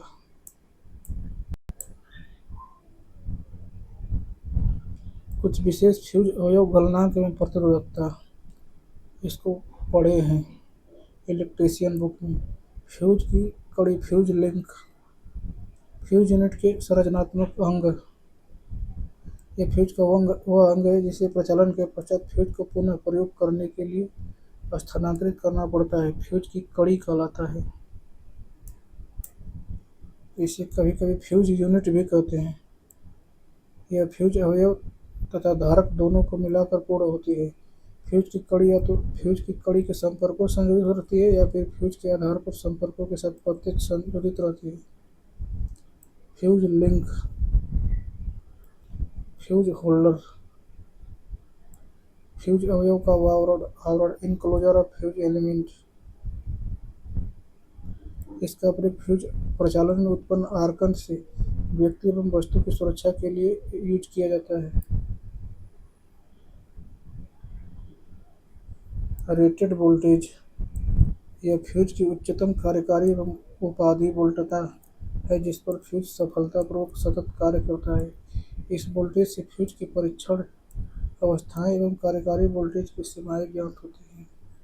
रिकवरी वोल्टेज, यह फ्यूज अवयव के पिघलने के पश्चात संपर्क सिरों के एकरास प्राप्त वोल्टेज है। Current, cut off current, fault occurs, pre arcing time, arcing time, total operating time, asymmetrical current, asymmetrical current, current zero arc finishes time, current में ग्राफ है। आर्क वोल्टेज, यह आर्गन के समय फ्यूज कड़ी के एक क्रॉस प्राप्त वोल्टता है। आर्क वोल्टता फ्यूज की पुनः प्राप्त वोल्टेज से कम होती है। रेटेड करंट, यह फ्यूज की उच्चतम कार्यकारी एवं उपाधि धारा है जिस पर फ्यूज सफलतापूर्वक सतत कार्य करता है। फ्यूज का अभिकल्प इसी उच्चतम धारा पर लगातार कार्य करने के लिए किया जाता है। फ्यूजिंग करंट, वह न्यूनतम धारा जिस पर फ्यूज अवयव पिघल कर गिर जाता है। प्रगलन धारा अथवा न्यूनतम प्रगलन धारा मिनिमम फ्यूजिंग करंट कहलाती है। निर्धारित धारा की अपेक्षा फ्यूज की प्रगलन धारा उच्च होती है। नॉन फ्यूजिंग करंट, प्रारंभिक आर्क के समय वह न्यूनतम धारा जिस पर फ्यूज का अवयव पिघलता नहीं। अप्रगलन धारा अथवा न्यूनतम अप्रगलन धारा मिनिमम नॉन फ्यूजिंग करंट कहलाती है। फ्यूजन फैक्टर, न्यूनतम प्रगलन धारा तथा निर्धारित धारा के अनुपात प्रगलन घटक कहते हैं। यह एक से बड़ा होता है। फ्यूज का पूर्व आर्कन समय, प्री आर्किंग टाइम, यह प्रगलन धारा का आरंभ तथा फ्यूज खड़ी के एक क्रॉस उत्पन्न होने वाले आर्कन का प्रारंभ के बीच का समय है। आर्किंग टाइम, यह पूर्व आर्कन समय का अंत तथा परिपथ में धारा के शून्य होने तक के बीच का समय है। फ्यूज अवयव के एक क्रॉस उत्पन्न आर्कन में लिया गया समय आर्कन काल कहलाता है। टोटल ऑपरेटिंग टाइम, यह पूर्व आर्कन समय तथा आर्कन समय का योग है। अतः कुल प्रचालन समय पूर्व आर्कन समय प्लस आर्क समय। फ्यूज की कड़ी का प्रचालन, ऑपरेशन ऑफ फ्यूज लिंक, यह पूर्व आर्कन समय के आरंभन तथा आर्कन के समय के अंत तक के बीच का प्रोसेस है। फ्यूज का एम्पीयर में परिमाप, साइज इन एम्पीयर्स, यह फ्यूज के निश्चित की गई विभव डायमेंशन के लिए एम्पीयर में उच्चतम निर्धारित धारा है। फ्यूज का कट ऑफ तथा कट ऑफ धारा, यह एसी तात्क्षणिक इंस्टेंटेनियस करंट का वह उच्चतम मान है जिस पर फ्यूज अवयव पिघल कर वैद्युत परिपथ को भंग कर देता है, तब फ्यूज कड़ी कट ऑफ कहते हैं तथा तात्क्षणिक धारा के वर्तमान माप को कट ऑफ धारा कहते हैं। फ्यूज की निर्धारित क्षमता, रेटेड कैपेसिटी ऑफ फ्यूजेस, निश्चित भौतिकी अवस्थाओं, वोल्टता, तापक्रम आदि के अंतर्गत वह उच्चतम कार्यकारी धारा जिस पर फ्यूज सफलतापूर्वक सतत कार्य करती है फ्यूज की निर्धारित क्षमता कहलाती है और यह एम्पीयर में मापी जाती है। रैप्चरिंग कैपेसिटी ऑफ फ्यूज, किसी निश्चित वोल्टेज पर धारा का वह अन्वेषणात्मक न्यूनतम मान है जिस पर फ्यूज अवयव पिघल कर वैद्युत परिपथ को भंग कर देता है। फ्यूज की विदारक क्षमता रैप्चरिंग कहते हैं, इसे एम्पीयर में मापा जाता है। Rated and approximate fusing current for tinned copper fuses. Diameter in centimeter 0.09. Rated current in ampere 34. Approximate fusing current in ampere 70. देखिए 25 SW diameter 0.05 centimetre. Rated current in ampere 15. Approximate fusing current 30 ampere. 30 SW diameter 0.031. Rated current 8.5. Fusing current 13 ampere. 35 SW diameter in centimetre 0.01. अब देखिए rated current in ampere 5. Fusing current 8. 40 SW diameter 0.012. Rated current 1.5 ampere. Approximate fusing current in ampere 3. Duty of fuse. Fuse का मुख्य कर्तव्य सामान्य कार्यकारी धारा को सुरक्षा एवं सफलतापूर्वक वहन करना है. यदि यह सामान्य कार्यकारी धारा किसी प्रकार बढ़ती है तो फ्यूज शीघ्र गर्म होकर पिघल जाता है ताकि प्रदोष मुख्य परिपथ से पृथक कट ऑफ हो जाए. फ्यूज धारा की वहन क्षमता की निर्भरता dependency of current carrying of fuse. Ohm के नियमानुसार फ्यूज में प्रवाहित धारा I बराबर V बटा के R A इंटू V बटा के रो एल पाई डी स्क्वायर V बटा के 4 रो एल एम्पियर. उपरोक्त सूत्र के अनुसार फ्यूज की धारा वहन क्षमता निम्न घटकों पर निर्भर करती है. पहला फ्यूज अवयव के प्रतिरोधक रेजिस्टेंस. दूसरा फ्यूज की धारा वहन क्षमता. फिर देखिए फ्यूज अवयव के प्रतिरोध कैपिटल आर के विलोमानुपाती होती है अर्थात I प्रोपोर्शनल 1 बटा R. फ्यूज अवयव के पदार्थ की प्रकृति. फ्यूज की धारा वहन क्षमता I फ्यूज अवयव के पदार्थ के विशिष्ट प्रतिरोध रो के विलोमानुपाती होती है अर्थात I प्रोपोर्शनल 1 बाई रो. अवयव लंबाई लेंथ. फ्यूज की धारा वहन क्षमता I फ्यूज के अवयव के लंबाई के विलोमानुपाती होती है अर्थात I proportional 1 by L. Fuse अवयव के अनुप्रस्थ काट क्षेत्रफल. फ्यूज की धारा वहन क्षमता I फ्यूज अवयव के परिच्छेद A के समानुपाती होती है अर्थात I प्रोपोर्शनल A यानी पाई डी स्क्वायर बटे 4. फ्यूज अवयव के व्यास. फ्यूज की धारा वहन क्षमता I फ्यूज अवयव के व्यास के वर्ग के समानुपाती होती है I प्रोपोर्शनल D स्क्वायर यानी 4R स्क्वायर. फ्यूज अवयव के अर्ध व्यास radius I squared R squared. Fuse अवयव के सतह क्षेत्र सरफेस एरिया. अधिक परिमित पेरीमीटर तथा खोखले तार की धारा वहन क्षमता उच्च होती है. पाठवा फ्यूज अवयव की बाह्य सतह की प्रकृति. Nature of external surface. बलदार तार की अपेक्षा समान साइज के ठोस तार की धारा वहन क्षमता उच्च होती है. Physical condition. शीत वातावरण के कारण तारों की धारा वहन क्षमता बढ़ जाती है. सिरों संपर्कों के आकार या प्रमाप साइज. बड़े संपर्क सिरों की सतह क्षेत्र अधिक होने के कारण ताप विसरण की क्षमता उच्च होती है. परिणाम स्वरूप संयोजित फ्यूज तार की धारा वहन क्षमता भी बढ़ जाती है. 11वां इनक्लोजर. फ्यूज आवरण में वायु के प्रवाह की दर उच्च होने से फ्यूज तार की धारा वहन क्षमता बढ़ जाती है. फ्यूज में तार की धारा वहन क्षमता का व्यंजक. फ्यूज तार में उत्पादित ऊष्मा प्रोड्यूस्ड हीट HP बराबर I square RT joule. HP बराबर I square rho L T बटा ए क्योंकि R बराबर रो एल अपन ए. HP बराबर 4 I square rho L T बटे पाई डी स्क्वायर क्योंकि ए बराबर पाई डी स्क्वायर बटे 4 सूत्र. फ्यूज तार द्वारा डिसिपेटेड हीट HT बराबर स्थिरांक गुणित सतह क्षेत्र गुणित समय.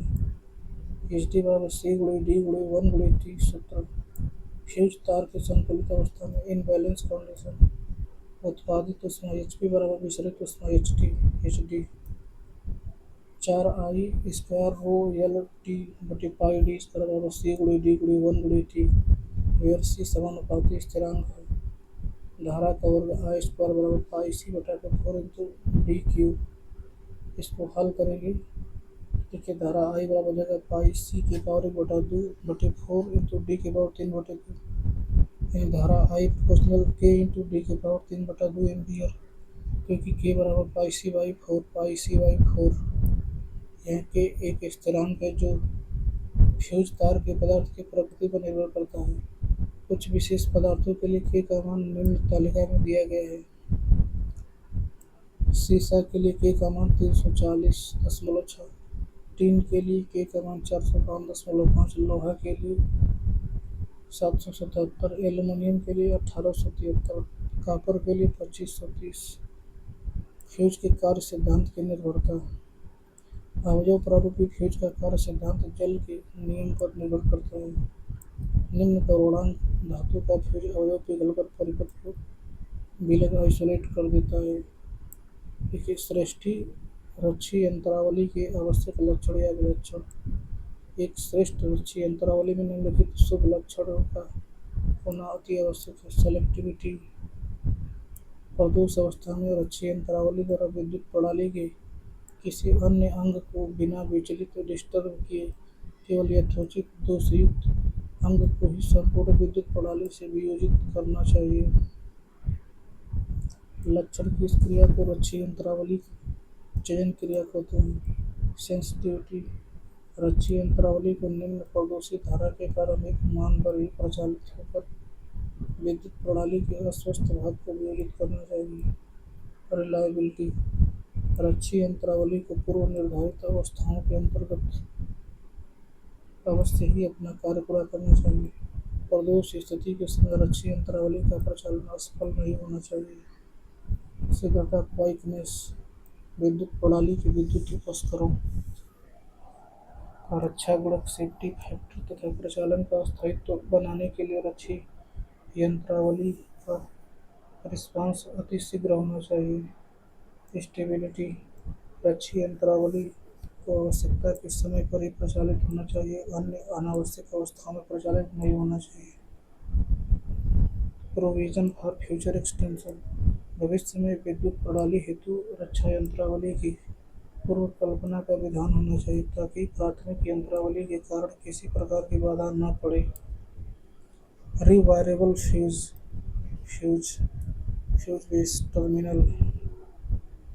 Fuse carrier contact fuse element contact terminal fuse base. Semi enclosed rewirable fuse. Rewirable fuse 500 ampere तक निर्धारित धारा के बनाए जाते हैं। इसकी ब्रेकिंग कैपेसिटी कम लगभग 400 वोल्ट पर 4000 एम्पीयर तक होती है। अतः ब्रेकिंग कैपेसिटी 400 गुणे के 4000 बोले तो 1.6 MV है। वह फ्यूज जिसमें धातु तार का फ्यूज अवयव लगाया जाता है, जिसे पिघलकर गिर जाने अथवा क्षय होने पर स्थानांतरित किया जा सकता है, पुनर्तारीय फ्यूज कहलाता है। इसमें फ्यूज अवयव प्रायः टीन लेपित ताम्र तार का होता है। फ्यूज बेस में भी स्थिर संपर्क सिरे होते हैं जिनका संबंधन पृथक पृथक कम विद्युत सप्लाई तथा विद्युत परिपथ के सिरों से होता है। परिणाम स्वरूप स्विच ऑन करते ही परिपथ ऊर्जित हो जाता है। पुनर्तारीय फ्यूज निम्नलिखित दो प्रकार के होते हैं। गोलाकार round type fuse element, double element cartridge fuse. Advantage of rewirable fuse. पिघले हुए फ्यूज का स्थानांतरण करने के पश्चात इसे पुनः सेवा कार्य में लगाया जा सकता है। सीलिंग के लिए फ्यूजों को ढलवा लोहे की पेटियों में रखा जा सकता है। ये कीमत में अपेक्षाकृत सस्ते चीप इन कॉस्ट होते हैं। ये स्थानांतरण के लिए इजी टू रिप्लेस होते हैं। इसे सावधानी पूर्वक स्विच ऑन की स्थिति में ही निकाला जा सकता है तथा लगाया जा सकता है। ड्रॉबैक्स इन रिवायरेबल फ्यूज। इनकी रक्षण क्षमता कम होती है। इनके फ्यूज अवयव का ऑक्सीकरण होता रहता है, इसलिए फ्यूज कमजोर हो जाते हैं और इनका निर्धारण रेटिंग बदल जाता है। फ्यूज अवयव का परिशुद्ध क्षमतांकन असंभव है। फ्यूज के पुनर्तारण में यह संभव है कि प्रतिष्ठापित फ्यूज तार उपयुक्त क्रमांक का न हो। इनमें ढीले संयोजन के कारण स्थानीय लोकल हीटिंग की संभावना अधिक बढ़ जाती है। इनके कम समय लेस टाइम लैंग प्रॉपर्टी के कारण फ्यूज एलिमेंट के गलते समय इनसे उच्च चरण ट्रांजिएंट करंट पैदा होती है। Round fuse. गोलाकार फ्यूज का फ्यूज धारक पोर्सिलेन या बेकेलाइट पदार्थ की गोलाकार डिब्बी की आकृति का बना होता है, जिसमें दो पृथक पृथक पीतल अथवा ताम्र के स्क्रू युक्त संपर्क सिरे स्थापित रहते हैं। इनकी फ्यूज तार को बांधकर स्क्रूओं की सहायता से कस दिया जाता है। Kit kat fuse. Kit kat प्रारूपी फ्यूज 650 वोल्ट पर 500 एम्पीयर तक की क्षमता के लिए प्रयोग किए जा सकते हैं। किट कैट प्रारूपी फ्यूज का फ्यूज धारक प्रायः विद्युत रोधी पदार्थ पोर्सलीन टाइल का बना होता है और यह दो अंगों में विभाजित रहता है। फ्यूज को समय समय पर आवश्यकतानुसार बार बार स्थानांतरित करना पड़ता है, इसलिए इसे किट कैट फ्यूज प्रारूपी पुनर्तारीय कहते हैं। किट कैट फ्यूज का प्रयोग वर्तमान समय में घरेलू तथा शक्ति तार स्थापन में अत्यधिक होता है। एडवांटेज। इसमें फ्यूज तार का स्थानांतरण करते समय अधिक सावधानी की आवश्यकता नहीं होती है। इसमें फ्यूज तार को बदलते समय मुख्य स्विच को ऑफ करने की आवश्यकता नहीं पड़ती है, क्योंकि फ्यूज कैरियर को फ्यूज बेस से अलग करके फ्यूज तार बांधा जाता है। फ्यूज तार बांधने के पश्चात फ्यूज कैरियर को फ्यूज बेस से निकालने में किसी प्रकार का खतरा नहीं है, क्योंकि दोनों विद्युत रोधी पदार्थ द्वारा निर्मित अलग अलग अंग होते हैं। कारतूस फ्यूज कार्ट्रिडेज टाइप फ्यूज। इसमें प्रयुक्त filler material quartz sand chalk powder CaCO3 plaster of Paris marble dust होता है। इसके सिरे ब्रास के होते हैं। कारतूस फ्यूज विद्युत रोधी पदार्थ पोर्सलीन टाइल अथवा शीशे से बनी बेलनाकार पॉलीविनाइल छिद्र वाली नली होती है, जिसे कारतूस फ्यूज कहते हैं। इस फ्यूज की आकृति एक कारतूस जैसी होती है, इसलिए इसे कारतूस प्रारूपी फ्यूज कहते हैं। इन फ्यूजों की बाह्य सतह पर सूचक वृत्त होता है। इस प्रकार फ्यूज अवयव दोष अवस्था में भंग होकर शून्य धारा प्रवाह को प्राप्त होता है। High rupturing capacity type cartridge fuse. Filling powder fuse element outer element fuse link contact cartridge brass end plate. इनकी विदारक क्षमता 66 किलोवोल्ट पर 500 एमवीए तक होती है, इसलिए इसे कारतूसी प्रारूपी उच्च विदारक क्षमता वाले फ्यूज कहते हैं। नली के दोनों सिरे पीतल के सुदृढ़ टोपियों से पूर्णरूपेण वायु रोधी सीलबंद होते हैं। सीलबंद पीतल की टोपियों से चांदी की तार वाला वाहक अवयव जुड़ा होता है। यह HRC फ्यूज कारतूस फ्यूज का ही एक विकसित रूप होता है। यह लघुपथित दोष के अंतर्गत एक निश्चित समय तक उच्चतम क्षमता का धारा प्रवाह रखता है। यह फ्यूज विद्युत रोधी पदार्थ, कांच अथवा किसी अन्य ताप रोधी रासायनिक रोधी पदार्थ के बेलनाकार पोल नली के बने होते हैं। गलन का प्रक्रम निम्नलिखित प्रक्रियाओं से मिलकर पूर्ण होता है। Pre arcing operation. इसमें चांदी के तार का पिघलने का कार्य होता है। Arcing operation. इसमें चांदी के तार का वाष्पीकरण हो जाता है और फ्यूज के अंदर सिरों के बीच आर्क बढ़ने लगता है। अब देखिए वाष्पित चांदी तथा भरड़ पदार्थ की रासायनिक प्रक्रिया। Chemical operation of vaporised silver and filling material. इसमें उक्त द्रवीकरण हो जाता है। सूचन युक्त indicating device, element less cap attachment, चमकदार tile, glazed ceramic, silver fusible elements, spot welded joint, over current interrupting link in element, bolt type उच्च क्षमता के HRC fuse. Separation of arcing. इसमें उक्त द्रवीकरण प्रक्रिया आर्क को ठंडा करके दबा देती है। विद्युत परिपथ में जब लघु परिपथ प्रदोष उत्पन्न होता है तो धारा का मान बढ़ने लगता है और फ्यूज के अंदर उत्पादित ऊष्मा के कारण चांदी का तार अपने गलनांक बिंदु पर पिघलकर वाष्पित होने लगता है। जब फ्यूज पिघलकर वाष्प बन जाता है तो फ्यूज के अंदर अधिक आर्क उत्पन्न होना प्रारंभ हो जाता है। इस बीच वाष्पित चांदी तथा भरड़ चूर्ण की रासायनिक प्रक्रिया प्रदोष धारा को कम कर देती है। High voltage fuse, cartridge fuse, liquid fuse, cartridge fuse. यह 33 किलोवोल्ट तक प्रयोग किया जाता है। 33 किलोवोल्ट पर इसकी ब्रेकिंग करंट 87,000 एम्पीयर होती है। इसकी ब्रेकिंग कैपेसिटी लगभग 165 एमवीए होती है। इसकी संरचना निम्न वोल्टेज कार्ट्रिज फ्यूज के समान होता है। इसकी सामान्य करंट रेटिंग 33 किलोवोल्ट के लिए 50 एम्पीयर और 6.6 किलोवोल्ट तक। 11 किलोवोल्ट के लिए 200 एम्पीयर होती है। Liquid fuse. इस फ्यूज में प्रयुक्त तरल कार्बन टेट्रा क्लोराइड CCl4 होता है। 132 किलोवोल्ट तक की प्रणाली में 100 एम्पीयर तक की निर्धारित धारा तक ये प्रयोग किए जा सकते हैं। इसकी ब्रेकिंग करंट 6100 एम्पीयर होती है। इसकी ब्रेकिंग कैपेसिटी 465 MVA होता है। HRC फ्यूज के लाभ एडवांटेज। HRC फ्यूज की निम्नलिखित अपेक्षाकृत लाभ मुख्य हैं। इसकी समय धारा अभिलक्षण एक दूसरे के प्रतिलोमी इनवर्स होती है, अर्थात फ्यूज का गलन काल 1/के फ्यूज की गलन धारा का मान। इनकी अभिकल्पन उच्च वोल्टता 66 किलोवोल्ट पर उच्च क्षमता 500 MVA के लिए की जाती है। ये फ्यूज 2 से 800 एम्पीयर तक की धारा के लिए निर्धारित होते हैं। आजकल उच्च भंजन धारा 40 किलो एम्पीयर तक की उच्च विदारक क्षमता HRC वाले फ्यूज भी प्राप्त होते हैं। उच्च वोल्टता पर समान क्षमता की अन्य रक्षण युक्तियाँ की अपेक्षा HRC फ्यूज एक सस्ती रक्षण युक्ति है। इसकी अनुरक्षण कीमत लगभग नगण्य नेग्लिजिबल होती है। यह एक विश्वसनीय रिलायबल रक्षण युक्ति है। HRC फ्यूज के समयानुपरांत ऑक्सीकृत होकर क्षय होने की संभावना नहीं है। ये लघुपथित प्रदोष स्थिति में निम्न धारा प्रवाह के अतिरिक्त उच्च धारा प्रवाह की क्षमता भी रखते हैं। इनका चयनीकरण अति सुगम तथा यथोचित होता है। ये संपूर्ण रूप में मितव्ययी सिद्ध होते हैं।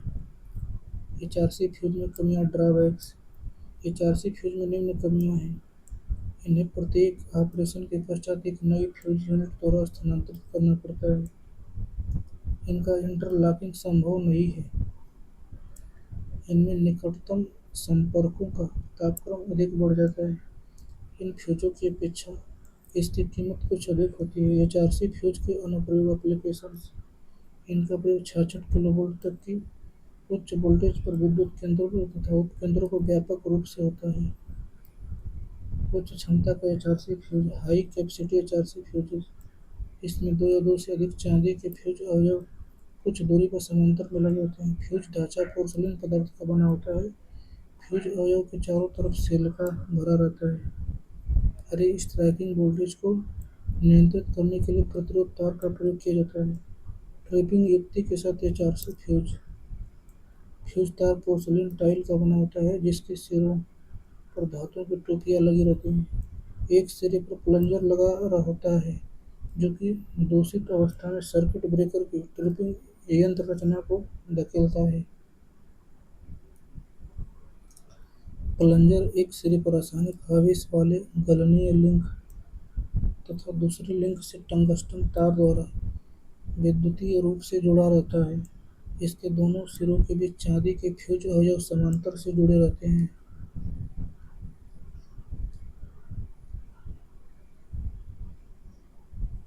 Plunger chemical charge weak link tungsten shunt silver fuse element. Tripping युक्ति प्रयोग करने पर HRC फ्यूज के लाभ।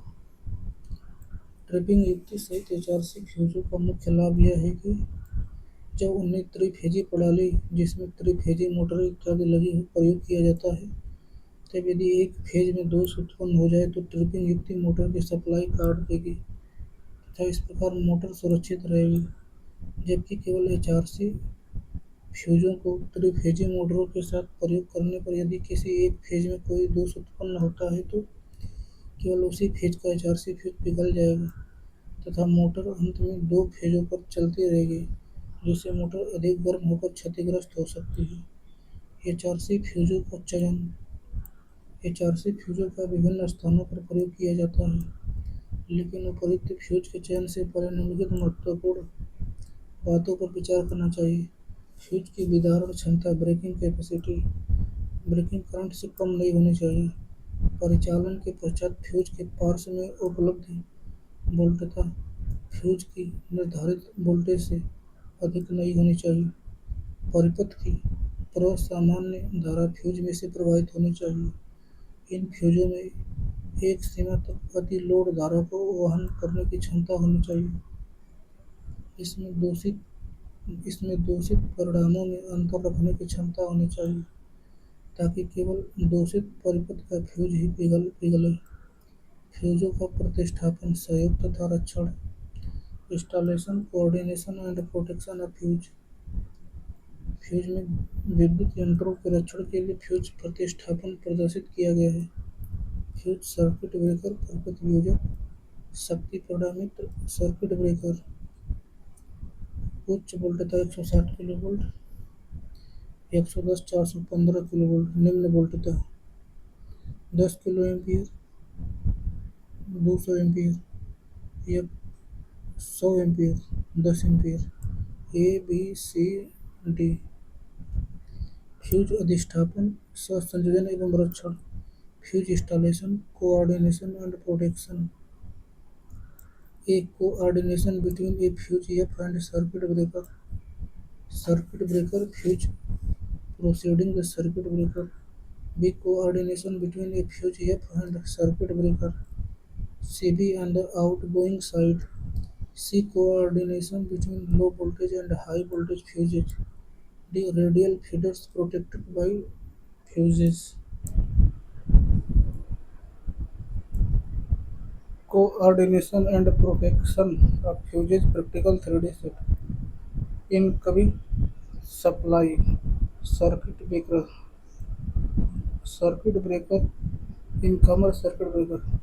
Main fuse 10 ampere. Neutral earth bar 11 kilo volt, 415 volt. 100 kilo volt ampere, 50 hertz. Step down transformer 11 kilo volt, 415 volt. Low voltage fuse 1 kilo ampere. Fuse 200 ampere. Fuse 100 ampere. Feeder 1 load 200 ampere. Feeder 2 load 100 ampere. Feeder 3 load 10 ampere. 10 ampere.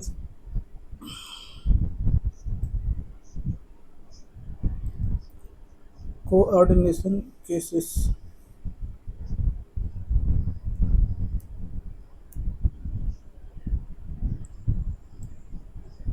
Coordination between a fuse F and circuit breaker CB. Coordination between a fuse F and circuit breaker F. Circuit breaker on the outgoing side. Coordination between low voltage and high voltage fuses. Radial feeders protected by fuses.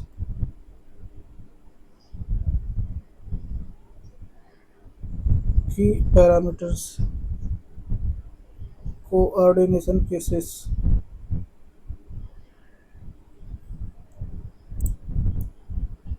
Coordination and protection of fuses with circuit breaker.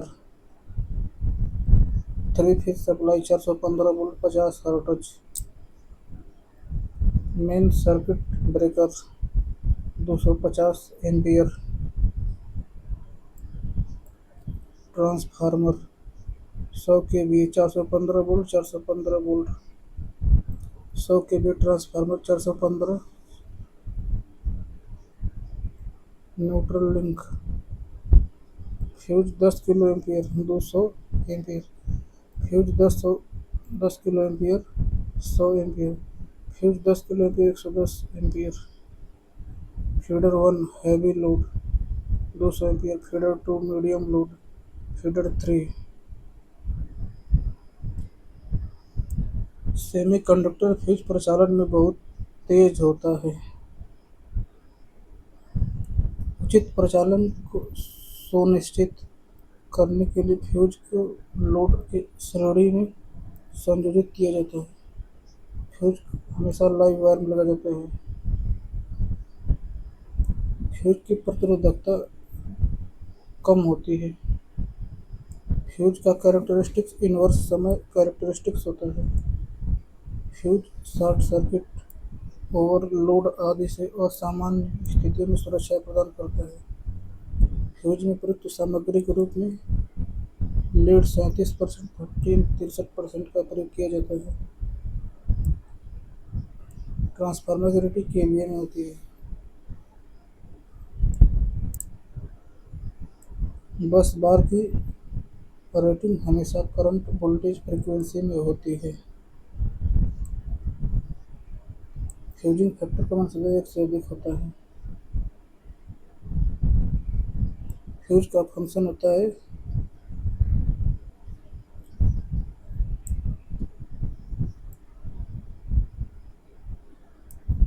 तरल fuse में प्रयुक्त सामग्री carbon tetrachloride होता है। Thermal protection switch overload से सुरक्षा प्रदान करता है। फ्यूज की ब्रेकिंग क्षमता कम तथा सर्किट ब्रेकर की ब्रेकिंग क्षमता अधिक होती है। एचआरसी फ्यूज कारतूसी फ्यूज का ही एक विकसित रूप है। एचआरसी फ्यूज की विदारक क्षमता 66 किलोवोल्ट पर 500 एमवीए तक होती है। एचआरसी फ्यूज में कोई एजिंग प्रभाव नहीं होता है। एचआरसी फ्यूज की उच्च संचालन चाल तथा उच्च रिपेयरिंग क्षमता होती है। ब्लो आउट यंत्र जिसके जलने से फ्यूज उड़ जाने का पता चलता है कार्ट्रिज फ्यूज में प्रयोग होता है। किट कैट फ्यूज 650 वोल्ट पर 500 एम्पीयर तक की धारा क्षमता के लिए प्रयोग किए जाते हैं। डिले फ्यूज का प्रयोग मोटर में किया जाता है। निम्न वोल्टता के फ्यूज रिवायरेबल फ्यूज। उच्च voltage fuse non rewirable fuse. Fuse तार रक्षण पद्धति 100 एम्पीयर तक प्रयोग होता है। कारतूसी प्रारूपी फ्यूज में प्रयुक्त पदार्थ बालू, कैल्शियम कार्बोनेट एवं क्वार्ट्ज होते हैं। एचआरसी फ्यूज के कट ऑफ समय तथा अंतिम शून्य समय के बीच का समय आर्कन समय कहलाता है। एचआरसी फ्यूज अवयव चांदी का बना होता है। फ्यूज विद्युत परिपथ के प्रारंभ में सजीव तार लाइव वायर के साथ श्रेणी क्रम में संयोजित किया जाता है। फ्यूज अभिलक्षण व्युत्क्रम समय धारा अभिलक्षण इनवर्स टाइम करंट कैरेक्टरिस्टिक्स का होता है। धारा आई बराबर के डी के पावर 3/2 एम्पीयर। फ्यूज का प्रचालन समय पूर्व आर्कन समय तथा आर्कन समय का योग है, अतः कुल प्रचालन समय पूर्व आर्कन समय प्लस आर्क समय। रिवायरेबल फ्यूज 500 एम्पीयर तक निर्धारित धारा के बनाए जाते हैं। प्रचालन में बहुत फास्ट फ्यूज है सेमीकंडक्टर फ्यूज। सर्किट ब्रेकर की तुलना में एचआरसी फ्यूज की ब्रेकिंग कैपेसिटी कम होती है। ब्लो आउट यंत्र जिसके जलने से फ्यूज उड़ जाने का पता चलता है किया जाता है कार्ट्रिज फ्यूज में। सुरक्षा फ्यूज में जिस तापमान पर तार तप्त होती है वह विद्युत प्रवाह के अनुपाती होता है। एक अत्यंत लंबा उच्च वोल्टेज लाइन की प्रतिरक्षा के लिए कौन सा रिले प्रयोग करना चाहिए? Mho type distance relay. HRC fuse सर्वोत्तम रक्षा उपलब्ध करता है लघु पथन के प्रति।